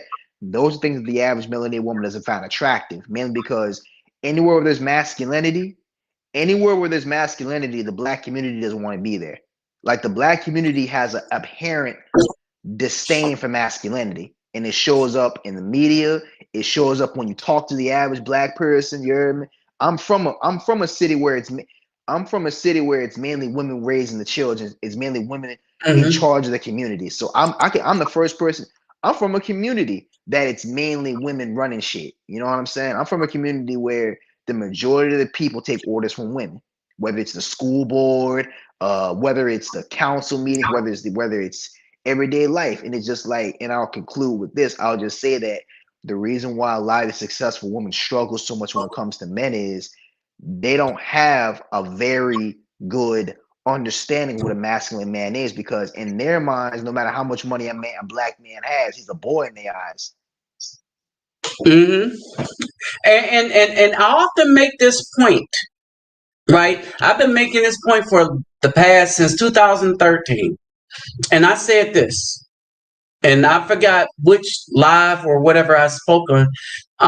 All these women say they want a good man, but they're not good women for a good man. And I kept saying back then, why would God punish a man with you? All right, y'all, and some of y'all that have been following me for a while, remember, I kept saying this when we had these discussions on other lives and in some videos, but primarily in a lot. Why would these women is waiting on God to send them a man, but the Most High ain't sending nobody to them, right? And so basically, basically, the Most High don't send, right? The Most High directs men to a spot where he can find the wife, right? Especially when his whole community is corrupt as hell, right? But the Most High don't send you something. I pray to the Lord for a good man to help me raise my 3 children. Well, the Most High is not going to send you a man that you could commit adultery with. Wait a minute. What do you mean? If you're raising 3 children, think about this. This is why another reason why brothers are leaving. If you're raising 3 children and getting child support, the system has kept your husband in the loop and tethered to you through the child support. By definition, a husband is one that financially takes care of, and if he's forced to, even if he's forced to give you a penny every month, that's your fault for making a child with somebody that broke. But that makes him a husband still. And the government knows this. Their duty is to get us to be so corrupted and breaking commandments. It's ridiculous. And accept breaking commandments as just the normal way to live life. We shouldn't be with a woman that has children unless she is a widow or the child is a bastard. That's according to scripture. You want to know why? You be hearing so many of these stories of these women ended up with men that be on the down low. They get with men who are bums. They're in the streets. You know, they get with men who got a dark past. Like, it's one thing if you're a man, you done messed up in life, but you didn't got your act together. You ain't got no weird stuff in your closet. You know, it's one thing to be a man and maybe you was in the streets real bad, but you got out and now you're reformed. Every wonder why this woman get with dudes. All you see on YouTube is these hairstylist melanated women, these educated melanated women. They get with dudes who end up hurting them or their children, or they found these dudes that doing weird things behind them. They have a lesbian mentality towards looking for men. In their minds, they're a man looking for a woman. And the thing is, what they look for in a man is they look for feminine traits in men: overly emotional, lazy, needing to be coddled. You know what I'm saying? Look, bro, I'm from Baton That's a Rouge, good way to say Louisiana. that. No, I'm from Baton Rouge, Louisiana, bro. I'm from a city that is as black as it gets. I understand black culture a little bit too much. I understand the mind of the black. I understand the mind, bro. Trust me when I tell you, I can write the book. I can write the book, and I don't claim to know everything, but I know a good bit. And there's people on this panel who know more than me. But let me tell you something, you heard me. I know a good bit, and what I can tell you is this: these women have a lesbian mentality towards men, and the fact that they don't like masculine men because it's something that's foreign to them. It's why when a young man's in a classroom and he stands up to maybe he has an objection towards a female teacher, she goes ballistic, right? Because she don't understand that, you know, if the teacher's a black female teacher, right? She don't understand a man is supposed to be a little edgy, right? A man is supposed, respectfully, of course. She don't understand that a man is supposed to be stand on his one. But when a young man, like, that's why they go off on these young black male children. Oh yeah, Because they need to nip that in the bud. yeah, They need to strip exactly. him of that. They need to strip him of that manhood right Right, then and there. And right. so and Buck like what you were breaking. saying, I was in Pineland, Pineville, Pineville, right out there in Ellick, Yeah, right. I work in Alexandria. Yeah, I work in Alexandria. All I right. work in the Pineville area. I used to live by the Coliseum, but in Yeah, I any live there case, too. in any case, right? So, like what you're saying, yes, and understand this. When they want to insult, remember their best friends are the LGBTQ people, right? So why do you think they insult men that they know who are hetero? They will insult them saying that, okay, yeah, that's why you GHEY, right? They do these insults because they understand that that man is fully masculine and they're trying to tear some of that masculinity down, and it don't work. They try to get them in their emotion, and what they truly do is they try to look in the heart and see what the most evil thing they can say, and then they say it to try to get at somebody. I was getting ready to say, the brother's prospect.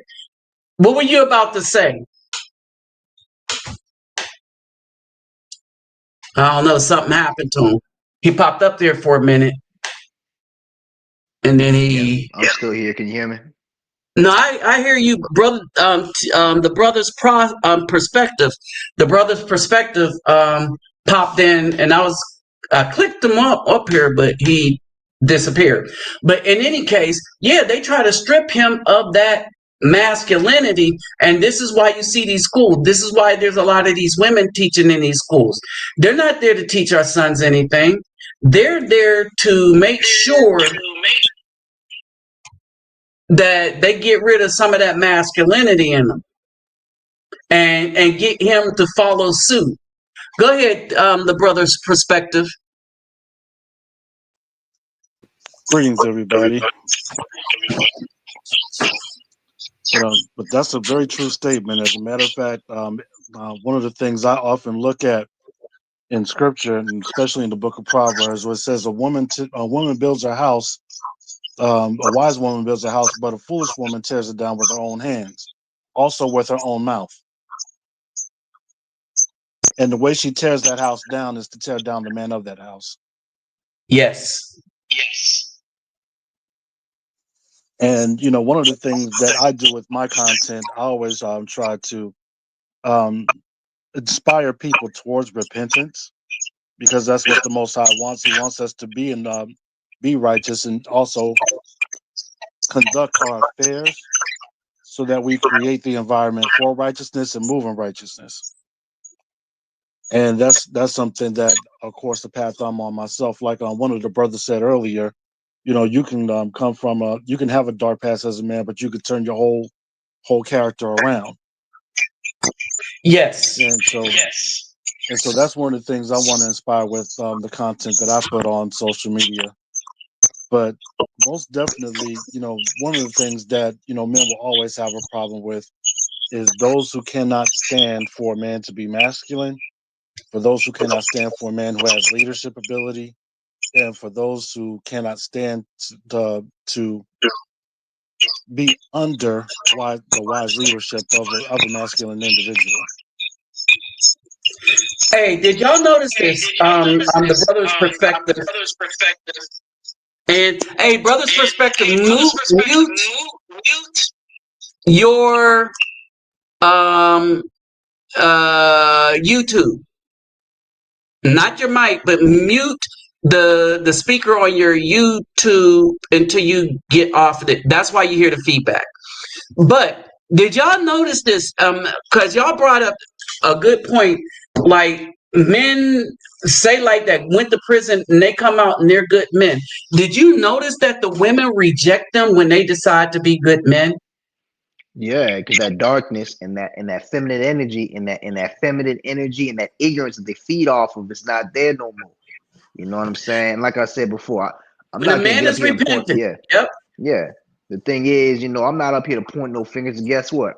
We all fall a little short of the glory of Christ. But the thing is, we're dealing with a group of people who, they backslide a lot and they rush to commit sin at the behest of everybody else. Like you said just now, when a man turns his life around, they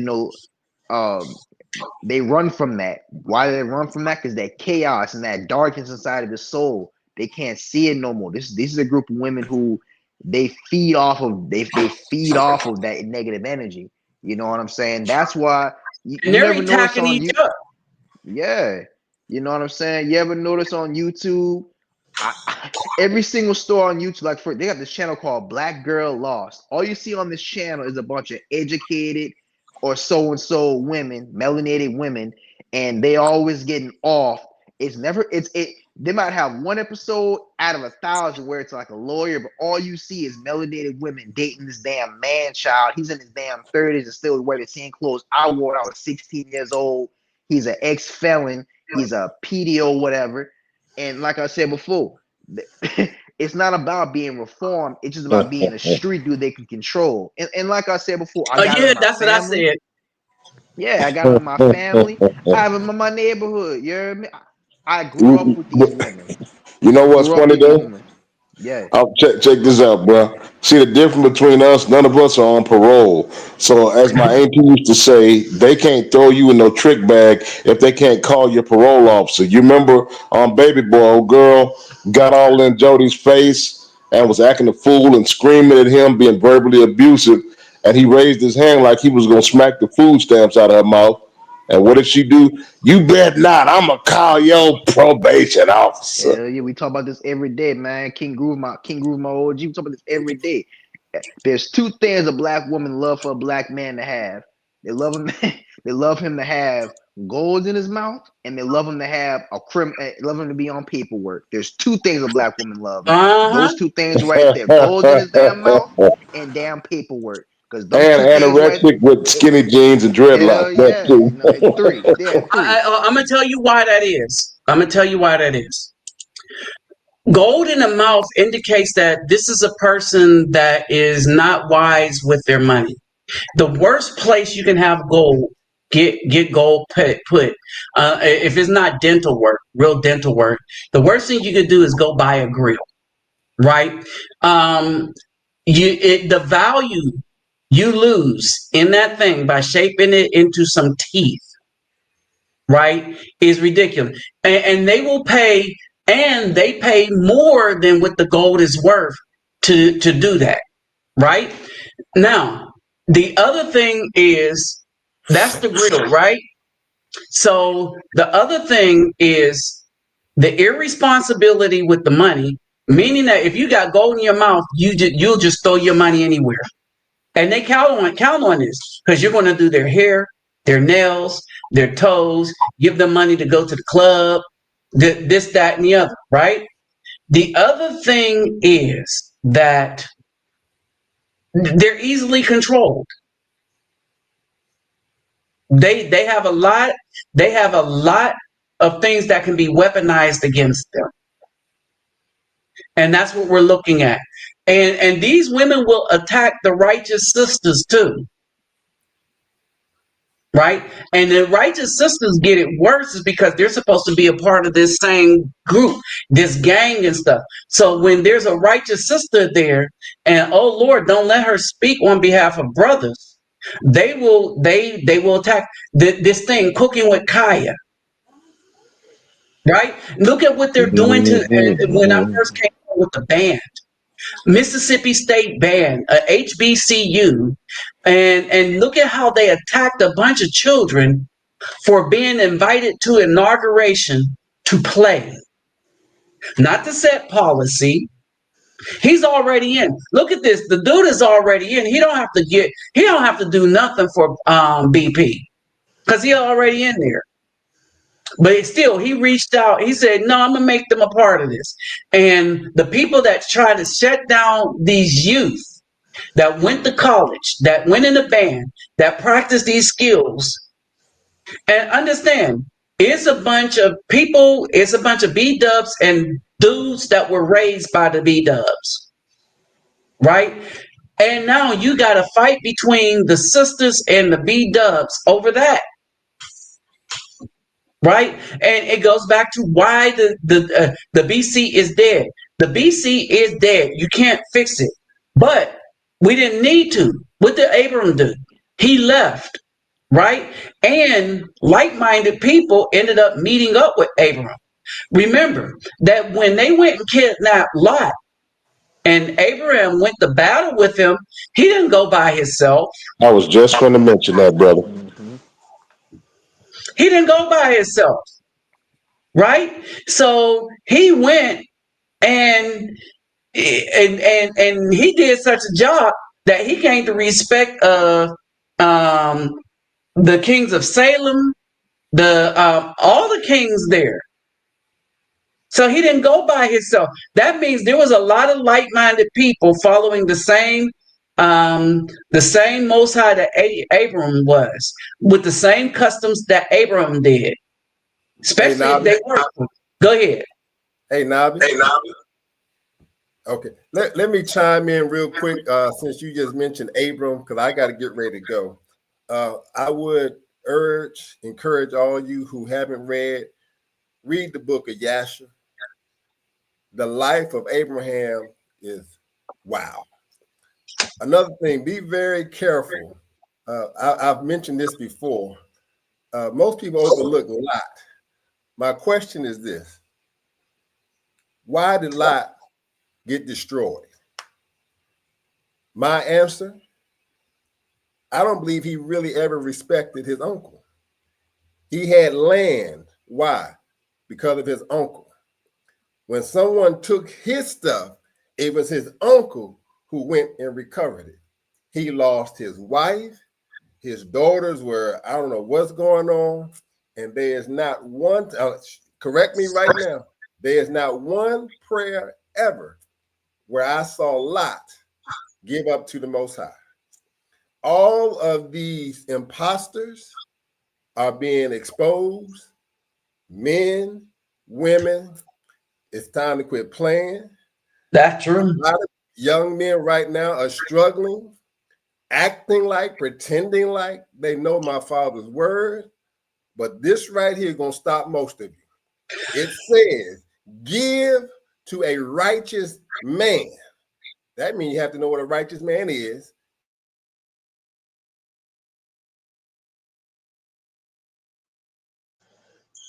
Real talk.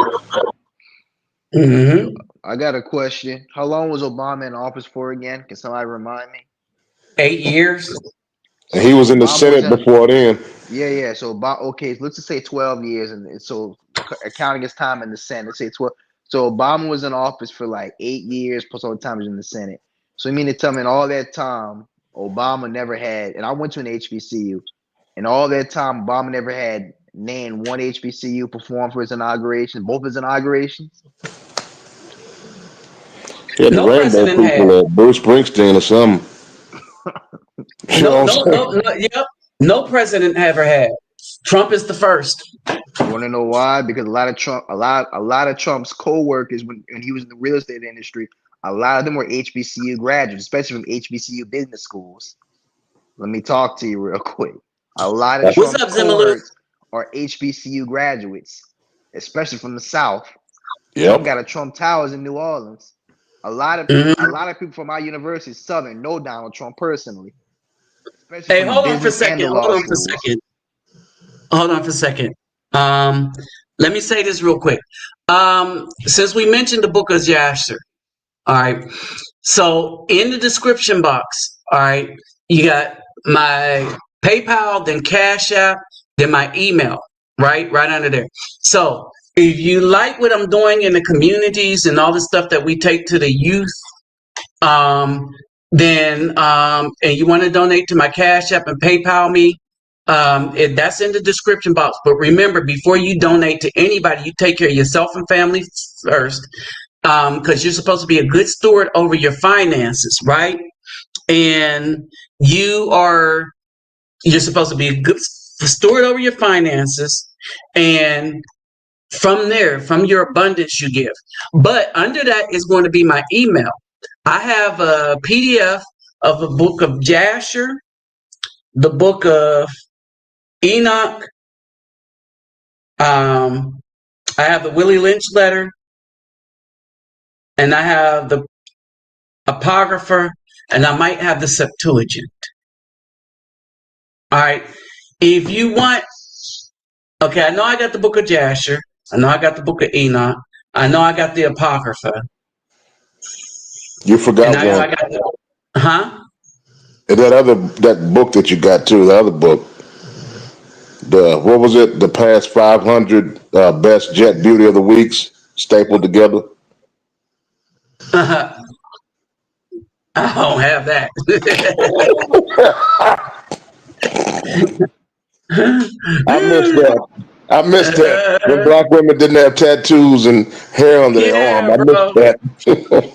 No That was tattoos. beautiful, though. That was beautiful what you Hmm. said, though. That was real beautiful. Take care of yourself before you take care of everybody else. Like you, that was genuine. Oh I ain't seen yeah. that in a long time. No, that's a That's good. mantra. If I think Mm. somebody can't do it and somebody donate to my channel, I will send it back if I know them personally. I'm just So saying, just to say it out loud, it's a beautiful thing. Like uh, no, that's why I say it, because they're supposed to. So, like, I would like help to do what I do. Um, and I get a few brothers that help me out, and so I go places, bring a lot of soccer balls and stuff. Some of the times I'll run into a little snafu, like people in customs take stuff out my bag, like what happened to the oh, Dominican Republic. customs. Where you going? Oh, you going out the country? Yeah. So right now I'm in Colombia. Right. So I was in the What it look DR. like out there? What it look like out there? You see our people out there, or you see Africans? Oh, What you got? hold on. Let me go back. Let me go back. These are my people that I hang with. Okay. Hold on. Hold on. Let me get to it. These are my friends right here. Mm-hmm. All right. So these are women from San Basilio, Palenque. Is Okay. it a good place to go? It's a tourist attraction because this is where all the slaves, where they're from, is where all the slaves went to before there were borders, and how they went there. And you missed it. So let me go back and do this real quick. You ain't gotta do all They're that the for me, ones that brother. My braid my bad. hair. They're the ones Mm-hmm. that braid my hair. Okay. Mm. So basically, what it is this, that um, the women here. Oh, let me see something real quick.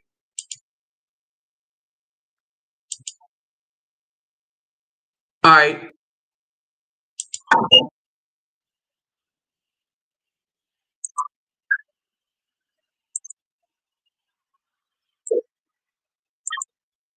All right. So the women here, um, they from braiding, and this is something that they pass down, Who the white lady in the right? middle? Um, huh? I said, who that white lady in the middle? Am I tripping? My All eyes right. on So fucking these are up. so this is how they do their um. Hold on. It seemed like they huddled around her. Who is that? Yeah, they are. They are. So what happens is, because they are a national landmark of Colombia, Mm-hmm. right? They are a tourist attraction. They are a literal tourist attraction Damn. How you get lost out because there? they these women here, they are a tourist attraction because they are history. This is living history in Colombia. So hold on. I take that as disrespect. I don't like this at all. But what's What? up? Just the whole, you know what I'm saying, the whole charade. I don't like it. No, it's not a charade. You Understand don't what get you're what I'm looking saying? at. You don't get what I'm Well, no, because saying? I'm here saying I the white hoe trying to take pictures with niggas, right? And watch your language. my bad. Yeah. No, You know, this time's is hard this down there, is brother. this They is gotta eat. YouTube. This, huh? Yeah, I times are don't like hard it. down there. They doing that to make a buck instead of prostituting I'm or already knowing, man. I doing still don't voodoo like and it though. descent. It don't make my eyes feel good. You know what I mean? You don't like the snow All right. bunny, brother? Well, here's the thing. A lot more of the beauty coming out right now. Okay, hold on. So you got dudes doing hip We'll hop, see how steady I can hold. and so what you also miss is, so we're sitting here on the corner, right? And so you got the hip We're part. sitting here on the corner. Now, what you shouldn't like, because they are very beautiful Wow. in their dresses, right? So hold And on, they're they doing all this representing. for a hustle. This you know, Hold on, buckets on their listen. Let head, me speak. all Hold that. on, wait. Let me speak real quick so I can Mm, explain to you what's going on. So what's happening here is, like, a lot of these people are going to travel to Palenque, right? And they're going to tell the story of Palenque, because the story of Palenque is really different. And so what's happening is that when you see these ladies with these dresses, right? They will sit, and if you like, I'm friends with them. So instead of criticizing them for what they do, I sit down. I'm right, sitting right there on the side, because the one in the middle that's on her knees, she just got finished braiding my hair. That's the one that braided my hair. No, All you right. might get me wrong, man. I'm not tripping on the hustle. I just don't like to see our people in this position. Well, no, they're not in no position. That's They're my point. dancing around white people for money. That's a position. No, that ain't what they're doing. Mm. They're getting money, but they're telling them white people the history about Palenque because to them it's significant. Like to them. So you don't understand what Palenque is. Palenque is an all 100% black town. What does that mean to you? It has that they have their own language. So what does it mean to you? See, to me, they're I'm my saying, friends. so let me just ask you plainly. Do you think 100% black town means African? No, it means what it is. What? It's where all the hold on. It's where all the escaped slaves went. They have their own language. Are you They calling have them African or not? no. I'm not calling them. I'm calling them Palenquietas. Okay, cool. Okay, cool. So They're we're on the they're, same they're page then. Palenquietas. Hold on. When I say they have their own language, they have their own language that only they speak. This is where I got the idea that we need to have, and not we have something called Tutnese, right? Yeah, But they have their own. Okay, so they have their own language, kind of like our ancestors had Tutnese. All right, only their language that they have is taught in their school that they teach their youth in Palenque. So everybody speaks Spanish. Everybody speaks Spanish. Wait. So let me get this straight. Are you really saying that are we ex-Africans, or are you saying that we're not African? No, I'm saying they are Palenquietas. So we need to stop trying to tie them because these are people that escaped slavery, went to a place called San Basilio Palenque, built a fort. This is where the city gets its I'm name saying the from. slaves. It Are you gets saying the its slaves were African? That's what you're saying? hold on, wait. Let me tell the story. All right, because everybody's listening. All right, so the city gets its name from the fort that they built was Palenques, wooden. It's a wooden fence with a point. All right, that's what a Palenque is. All right, so A plank, they like a built little this, fence. and how? Huh? I said No, a a plank, like a fort, fence. Oh, I mean, same shit. like Yeah, plank, a plank fort. Yeah, wooden, yeah. wooden plank. Yeah. But it's a fort. Like back in the Yeah, I day, get you. right? And so how the slaves found this place is they would go meet one of these ladies, they would braid their hair and put seeds and stuff in the braids, and they would braid the root to get to Palenque, right? So Hold on. once they got Hold on. Who was these women? What these women from? You talking about Africa?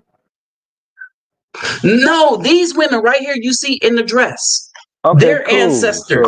So you admit that we are not African, right? Dude, you're I never said we were African. Okay, I cool. call I'm us just making indigenous. sure. Okay, cool. You know Well, what? hold on, hold on, hold on, We're on the wait, same wait. tip. We're on the same tip. Okay, no, no, no, no, Cool. no, no, no. Hold it. Let me slow your roll right there. All right. Mm. Everybody isn't where everybody is. All right. Everybody isn't where everybody is. Now I speak on this channel, I speak to this because of my travels. So I know some things, right? But that's not the topic of this discussion. And these people right here, they refer to themselves as Palenquieras, right? There is a rich history going on here that you wouldn't let me tell everybody because it's significant because of the confusion. So I want people to know about this history. See, I sit with them. I've been to Palenque, San Basilio Palenque. This is how I know that with when I go there, the way they speak to me is going to be different than if there was one Caucasian in our group. They're a little more polite and they'll tell them the watered down version. All right. I'm gonna tell you the real deal, right? So what happens is this place is a land that the former slaves made themselves, right? And it was a safe haven that they went to and turned into a town. All right. And how they got there was women like these would braid the hair and braid the root into the hair. That's why they're so good at it. All right. And they passed the skill down from generation to generation, unlike us in the United States, where the last time I What you mean, unlike remember, us? What that supposed to mean? because our women don't braid anymore like that Yes, in we do. mass. No, not in mass. Like, dude, no, it's not like we used to. Back in the day, you used to be able to go to anybody's house and get your hair Mm-hmm. braided. You say you Right? can't You do that can't no do that more? anymore. I'm in Mm. Houston, and hardly anybody in Houston know how to braid because they done turned their hair over There's a to whole lot of weave. foreigners in Houston too, though. You know that, No, right? that isn't it. They done turned their hair over to weave. We've got lazy and Mm. decided to put weave on. You got maybe one person per block, if that, right? And here, almost everybody do it, right? Because they're Mm. passing down history, they're passing down culture. Now, the other thing that they did was they decided to pass down language. All right. So here they have a specific language that they speak. And I know some words, but it's a language that they even teach in their own school. So in San Basilio Palenque, it is a bunch of melanated people, Afro Colombianos. It is run by nothing but Afro Colombianas. And the only people that live there are Afro Colombianas. And their schools are Ain't there some Afro. pretty people? There's some pretty people, ain't there? Yeah, Mm. they fine. There's one I taught. Well, not anymore. I don't even know. You know, But anyway. when you was looking at them, did you see like your cousin and shit? You know what I'm saying? When you looking at them, No, or you I like see family. grandma? You When see I go that? anywhere, so I speak a little Spanish, I speak Portuguese. When I go to the Mm. favelas, I walk past automatic pew-pews and I sit down there and speak with them because I consider them my brothers. Right? They Mm. consider me family. And so these women here consider me family. Right? You can see it And though, huh? no, they just consider me family because they know that I'm a brother from the United States. And we recognize that we were together before people put up borders and made you only able Mm. to travel with a passport.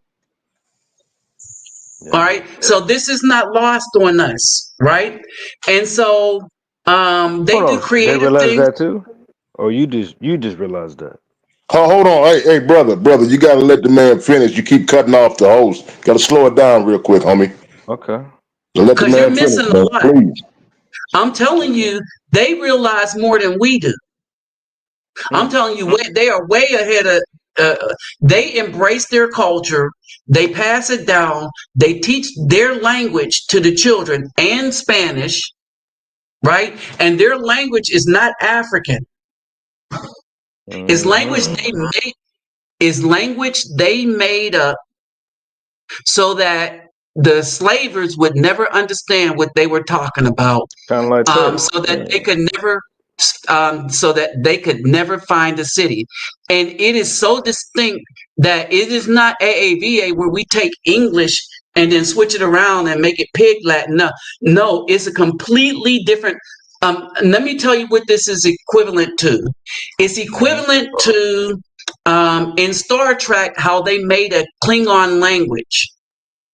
You know, you can speak Klingon. Klingon is on Duolingo. Mm-hmm. Klingon language is on Duolingo.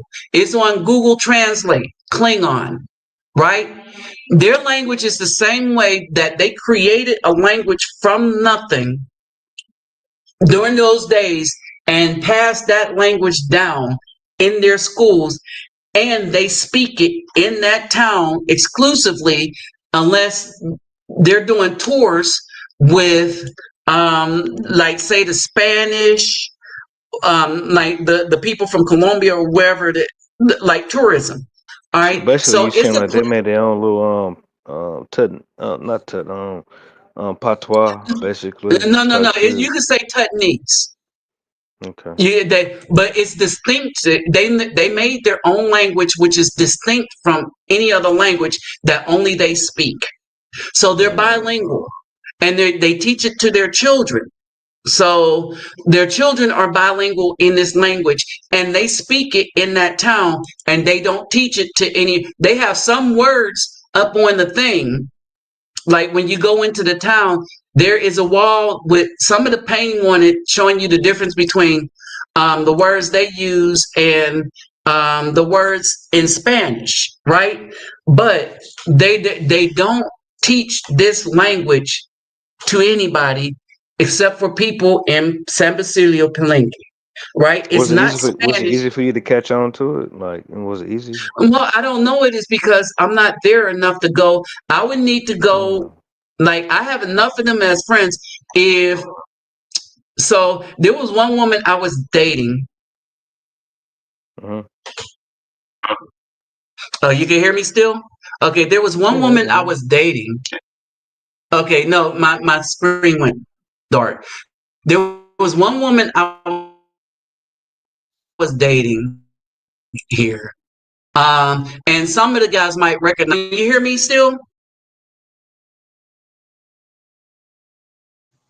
Loud and clear. Okay, you can hear me now. Okay, Yeah, so yeah. the y'all know the one that kissed me like years ago, right? Now, let's say I hooked up with her and we moved to San Basilio Palenque. I would have to learn the language.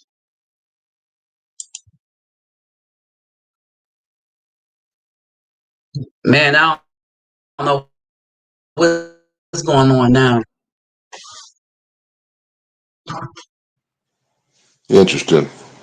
Okay, I would have to learn the language if I was to go back. You see Okay, what do Nessman? you think it'd be Go hard? ahead. Who is that speaking? That's You Meskin think Groove. it'd You be see what hard? Nessman 99 said? No, man. Was You that read that you, King comment? Groove? Yeah, what he said right there, Nessman right there, the comment highlighted. You see that?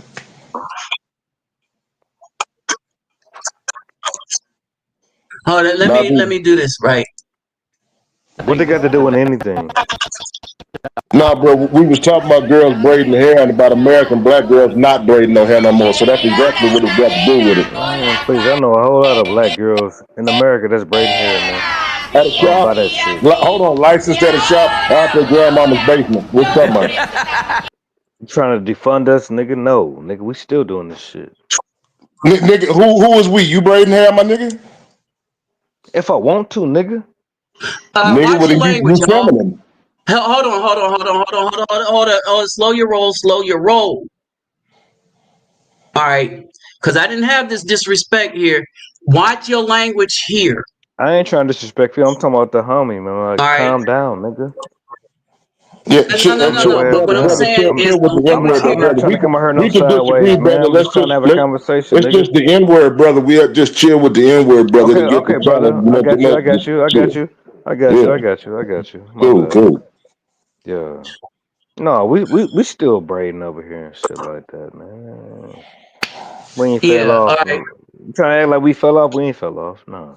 No, we not. But hold on, who is we though? When you say we, My people in America, nigga. I mean, my yep. bad, So brother. hold on, brother. You just said you got it, but you still saying the N word. I Can you mean, quit? damn, Is your I vocabulary gotta, limited? Can't talk or I what? gotta work on it. I gotta work on it. Appreciate it, My, brother. Come on, respect the man's channel. All right.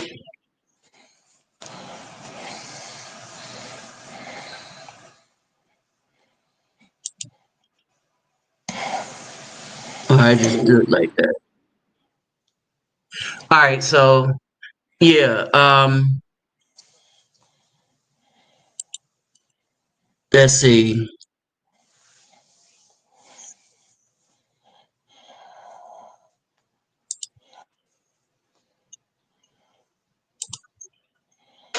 All right. So that's the thing, right? I'm not going to tolerate that kind of disrespect, right? Um. and especially when I'm trying to tell brother the history. Now, in fairness, in like New Orleans, and maybe in Baton Rouge, there's a lot of women because New Orleans kind of keep their history there. All right, New Orleans kind of already did. You Kind of know keep what their that history. was? So, You know what that was, huh? brother? Now I'm just gonna say, you know, what that was those people that try to make the straw man argument, the whole little what do you call that, anecdotal? Like, I know two people who still do this and that, so every person in America is still doing that, so your argument is moot. In other words, it's just a nonsensical, ignorant ass argument. Yeah, but the thing is, I didn't like the disrespect for my friends, right? Yeah, no, And when it I'm just trying to no, explain man. to you, that people got history, that Right. we're talking about people that listen. If y'all come to Colombia and you go to Cartagena, these people here are literal history of what happened in slavery and how they stayed free.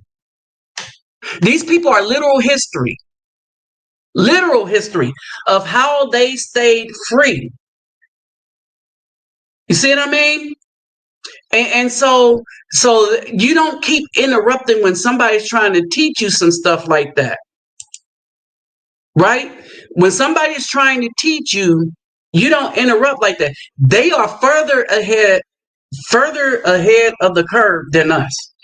They're still teaching their children this, and let's say they're not cozy with the Caucasian persuasion like we are,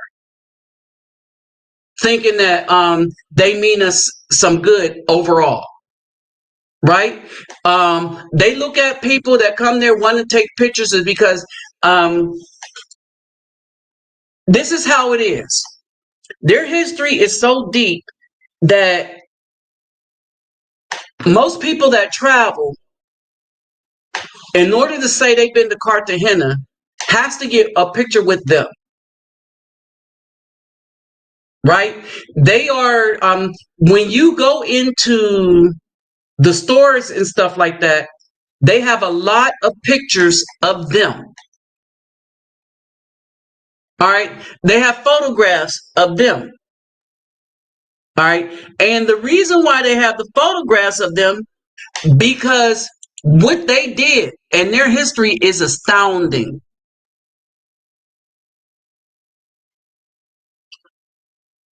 Right? Their history is astounding. Hold on for a second.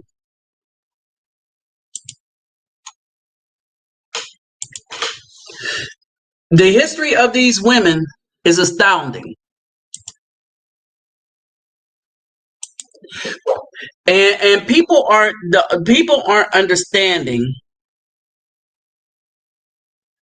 the legacy that's here.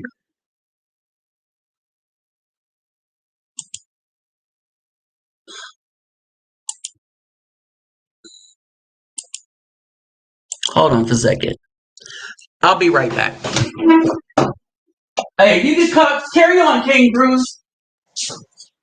All right, y'all. If everybody's glad that we got Steve Harvey and Dr. Umar Johnson up out of here, put a 1 in the chat, please.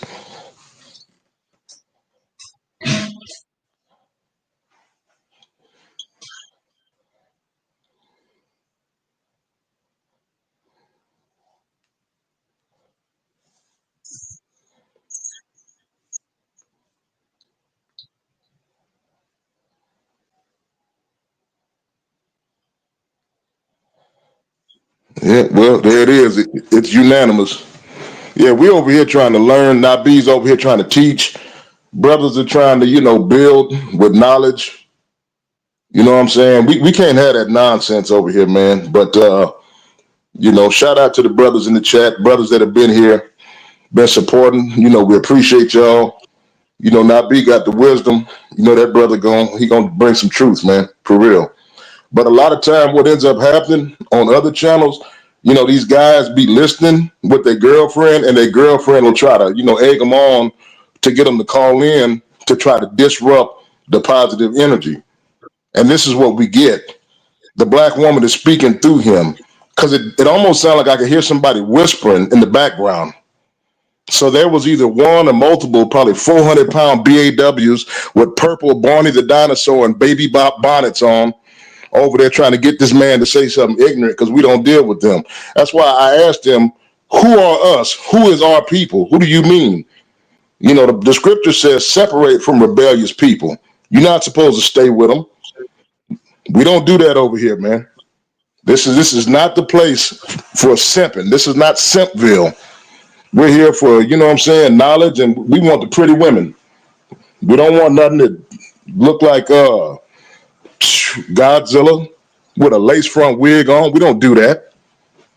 Brothers getting their passports, brothers traveling, brothers getting their portfolio up, their 401k.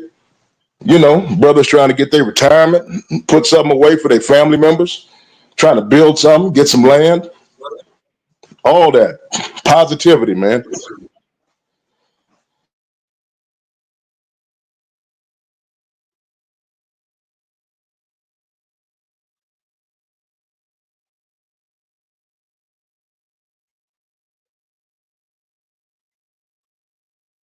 Hey, can you hear me?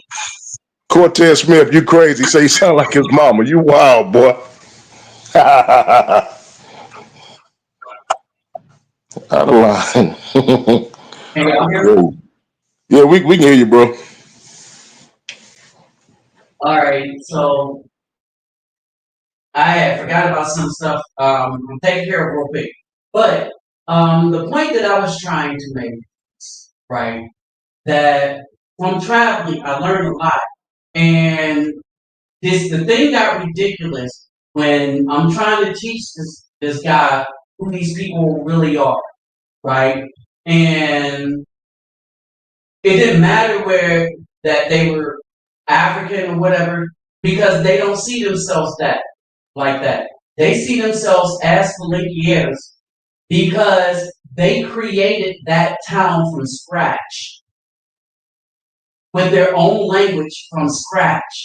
In other words, they didn't take part of Spanish and they didn't just make a different dialect of Spanish. They created a whole new language that only they spoke. So they got a drumming culture, and they tie themselves with indigenous and African, right? And so yeah, but they're melanated like me.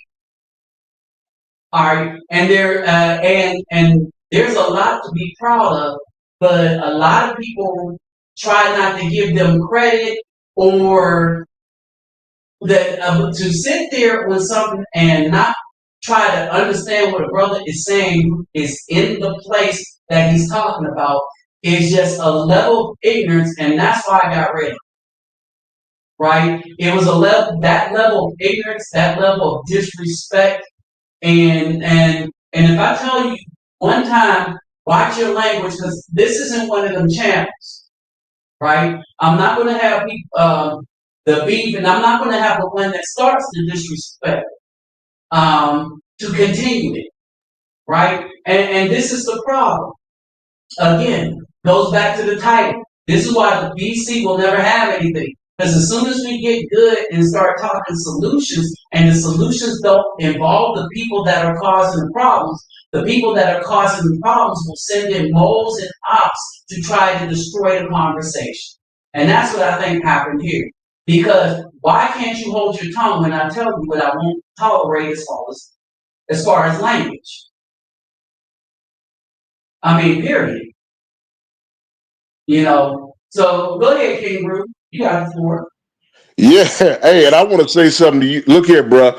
You ought to get the Nobel Peace Prize for patience, because I know I've seen you before go off, and I know you like me. You know, where we from, bro? Texas. You got to have a temper. You got to be raw. And I hear you trying to educate that brother. It was almost like a Malcolm X moment. I guess I shouldn't have said it earlier. I done brought the spirit out. That get your hands out my pockets. You know what I'm saying? And that's basically what that was. Malcolm X, just like you steadily trying to educate these ornery, ignorant Negroes and all they want to do is rumble, and it's like, bruh, we don't do that over here. Like, he kept smacking his lips, and he was just cutting you off. I'm like, that, bro, you sound like you're laying down. Like, what's going on? I don't know what kind of apartment complex full of nappy Bdubs he done came from, but he just mad he got a 400-pound baby mama and a 500-pound mama. That's why he do that, because that's just out of line, bro.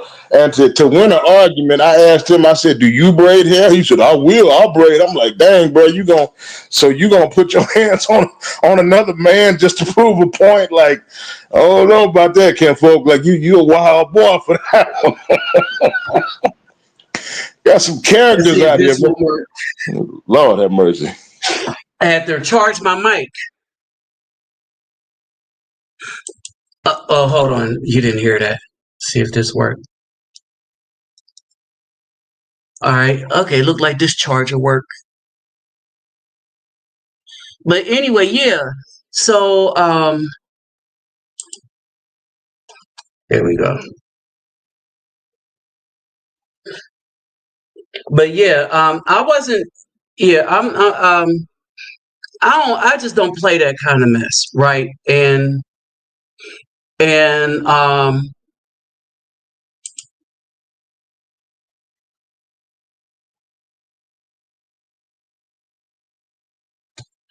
yeah, yeah. Let him be ignorant. He is filthy still. Let him be filthy, right? And so, basically, oh yeah, you already mentioned the books. You already mentioned that. But anyway, yeah, and so these are the same kind of people.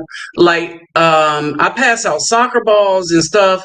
I got tablets here to give to particular people, and what it is I want to help train brothers that just don't got nothing, that's trying to do something, right? And these are the same people that don't help nobody do anything, but they the first ones to come in to interrupt what people are trying to do. um and really, to be honest, not too many people help anymore, and I realize they can't, given the last 4 years that happened, right? And so, but still, don't disrupt what people are trying to do. All right. And then I'm trying to train you on something, on what's really going on, and you can't get it. Do they consider themselves that has nothing to do with the point. that was the 8 ball talking, the 40 ounce. Or that ganja. But it has nothing to Some. do with the point, right? Because the point is even if they, here's the thing. Did you see They Young Boy's develop, comment? I'm sorry, brother. here you go. Oh Lord. He was braiding hair in prison. Oh my goodness. That might not Who have been drunk far up? from the truth. But what they Hey, say? Who I drunk know up how to all the braid hair. Kool-Aid? Daddy. Look, I know how to braid hair because I was raising my nieces by myself. I took them in from CPS. Yeah, but he said he gonna braid a grown man's hair. That man said he ready to touch a man. He ain't scared. And yeah, no. But in any case, um, ah, dang, gotta charge everything. Hold on.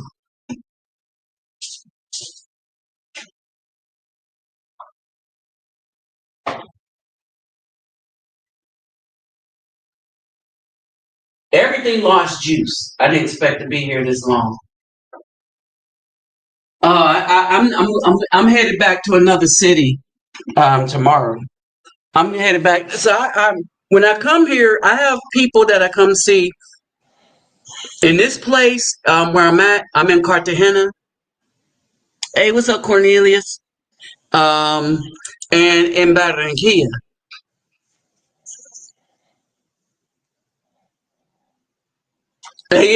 Yeah, that's true. All right, Amen, and brother. so basically that's that. But see, and I think that we're dealing with another problem too. That it is the fear that we not only are we traveling, right, but like people like me are involved in communities, right? And why is this a problem? Because how is the B Dub going to compete with this? This is your average Colombian right here. Generally speaking, this is your average Colombian. Um, when I'm here, while I'm here, I was thinking, dang, I do not have a preference as far as a body type because they all look good to me. You see what Well, I'm well, saying? well, Do you see what I'm saying? well, well, well. You get this. So it's about who's nice. In the United States, you're dealing with women who's not nice to you, and they overrate themselves because they can't even compare to any of these women here, right? Especially here in Cartagena, and I was dealing. I'm gonna just keep it real. I'm gonna just keep it real. Here, being here such a long time, I start looking at women and solely looking at character. All right. The reason why the B Dub are losing once dudes come here, even if they're coming here temporarily, like for a week or weekend, and why they keep coming back here, because these women are nicer. But if they're going to do something, the truth that I couldn't see spending money on a plane to come somewhere just to get some. All right. There's got to be more of a purpose to being somewhere than that for me. Right. But being here, I can understand now because I Hmm. know what things look like in the United States, and then I know what they look like here, right? I've been into a few relationships here, and the intimacy is so much better here. All right. And we're not talking about walls. We're talking about that whole female touch thing, right? That like they know how to be a woman. They know how to be a woman. The best thing, um, like Harlem Nights, when they sent in Sunshine to get that man, and he was like, "Say goodbye to the kids. I'm never coming home." Yeah, because she was all woman, right? You don't get that. You get somebody, you get a struggle even in intimacy in the United States. And so I can understand looking at the what you get over here. I can understand why a lot of brothers come here, go to Cali, go to Medellin and stuff, and get down with the sisters here. Now, for me, it's more practical because I'm here such a long time. So this is where I would pick a mate, or when I'm in the DR, right? And so, or Brazil, right? And so this is the thing. The thing is, after being here for these years, I kept saying to myself, I've never seen too many women here that didn't look like this, who won't do this to your children. All right. And that was the thing, right? This is um, even the younger one. All right, she kind of nice looking. Now the one that I like, she's older, but this is kind of with what you're running across, just all over Cartagena, just all over Cartagena. and probably better than Kia too. But better than Kia, I'm not out as much as over here. All right, this is kind of the Philippines, and Brother Elijah could speak to that. All right, or they're a little bit smaller and stuff like that. This is Thailand as well, right? And so I started looking at it, and then I started to understand.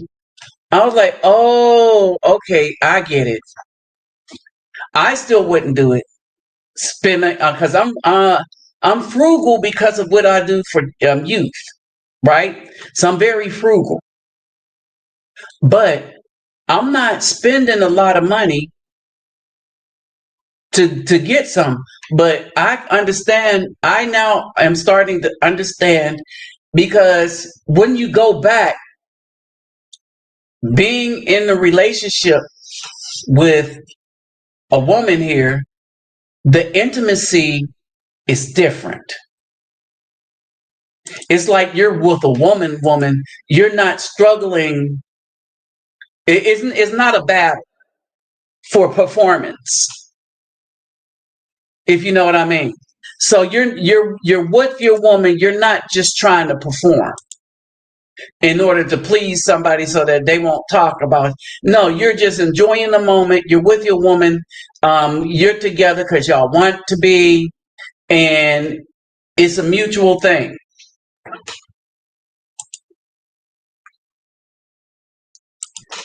And what a lot of guys, and I'm starting to understand because I had a relation.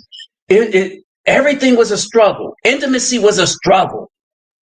I mean, having intimacy was a struggle. And I was like, why is it? Why am I? This is just bad news. And then you just don't feel like dealing with them. And I often said this, and another brother said it too. The reason why they need performance enhancing things in the United States, whereas nobody uses them here in Colombia, Brazil, or the DR, I don't know. But I know Colombia, Brazil, they don't need any kind of blue anything. The reason why they don't need it is because of the foreplay, and the women come to you feminine, like women. So things just happen in a natural arc. You see what I mean? They come with a pleasant demeanor, something you don't get inside the U.S. anymore. It's rare. On rare occasions, you might get it. All right. And this may also explain why a lot of brothers are leaving the Bdubs alone as well and ending up with the Latinos. It's not that they don't go to the Bdubs first. It's just that the experience all the way down to the intimacy is so bad that anybody that comes in that do it a little bit better, that is a little more intimate, that is a little more feminine, will always win out. The bar is that low.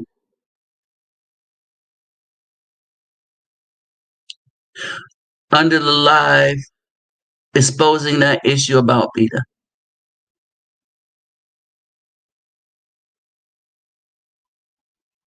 Yeah.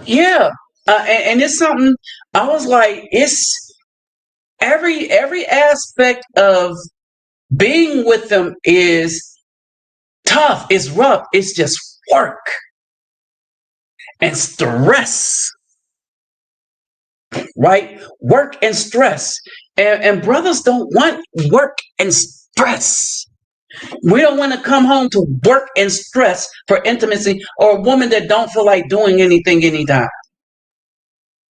So it's best to leave that alone. Right? A lot of men are in a bad way because they're married to women in a sexless marriage. And they don't know what to do because they're trapped by that piece of paper. They know that if they get caught going out, they'll lose half of everything and the children too. And they're miserable. And I understand. I really understand. to deal with enough stress. Yeah, we deal with enough because we have everyone attacking us, to include their simps. All right. But brothers are tired. So it is 11:30 here or something. So I am going to call it a day. I head back to the other part of town. So I'll be on the bus tomorrow. And I will holler at y'all. Probably do another live because this is the weekend. So I'm gonna get back there. I'm supposed to have a date. Once I get there, I have somebody. She's been wanting me to come, waiting on me to come back. So I told her I'll be back there tomorrow, and I'm pretty sure she's not going to forget I said that. But in any case, I will holler at you all. If we don't meet up, I'll holler at you all tomorrow night or Saturday night, or maybe Sunday. All right. So with that said, I'm out. Peace, love, and soul. Let me say, so if you would like to donate to help out my channel and what it does for the community, my donation links are in the description box. But remember, before you donate anything to anybody, you take care of yourself and family first, right? You only donate out of your abundance. You never donate out of sacrifice or anything like that. But if you hit the lottery and stuff, remember me, the brother up here. And if you want a copy of the Book of Enoch, Jasher, or the Willie Lynch letter, or the Apocrypha, I'll see what else I have there on PDF. My email is also in the description box. Email me, and I will try to get you those things. I will send it to the PDF to you. All right. So with that said, I'm out. Peace, love, and soul. Y'all have a good one. And thank you all for stopping by.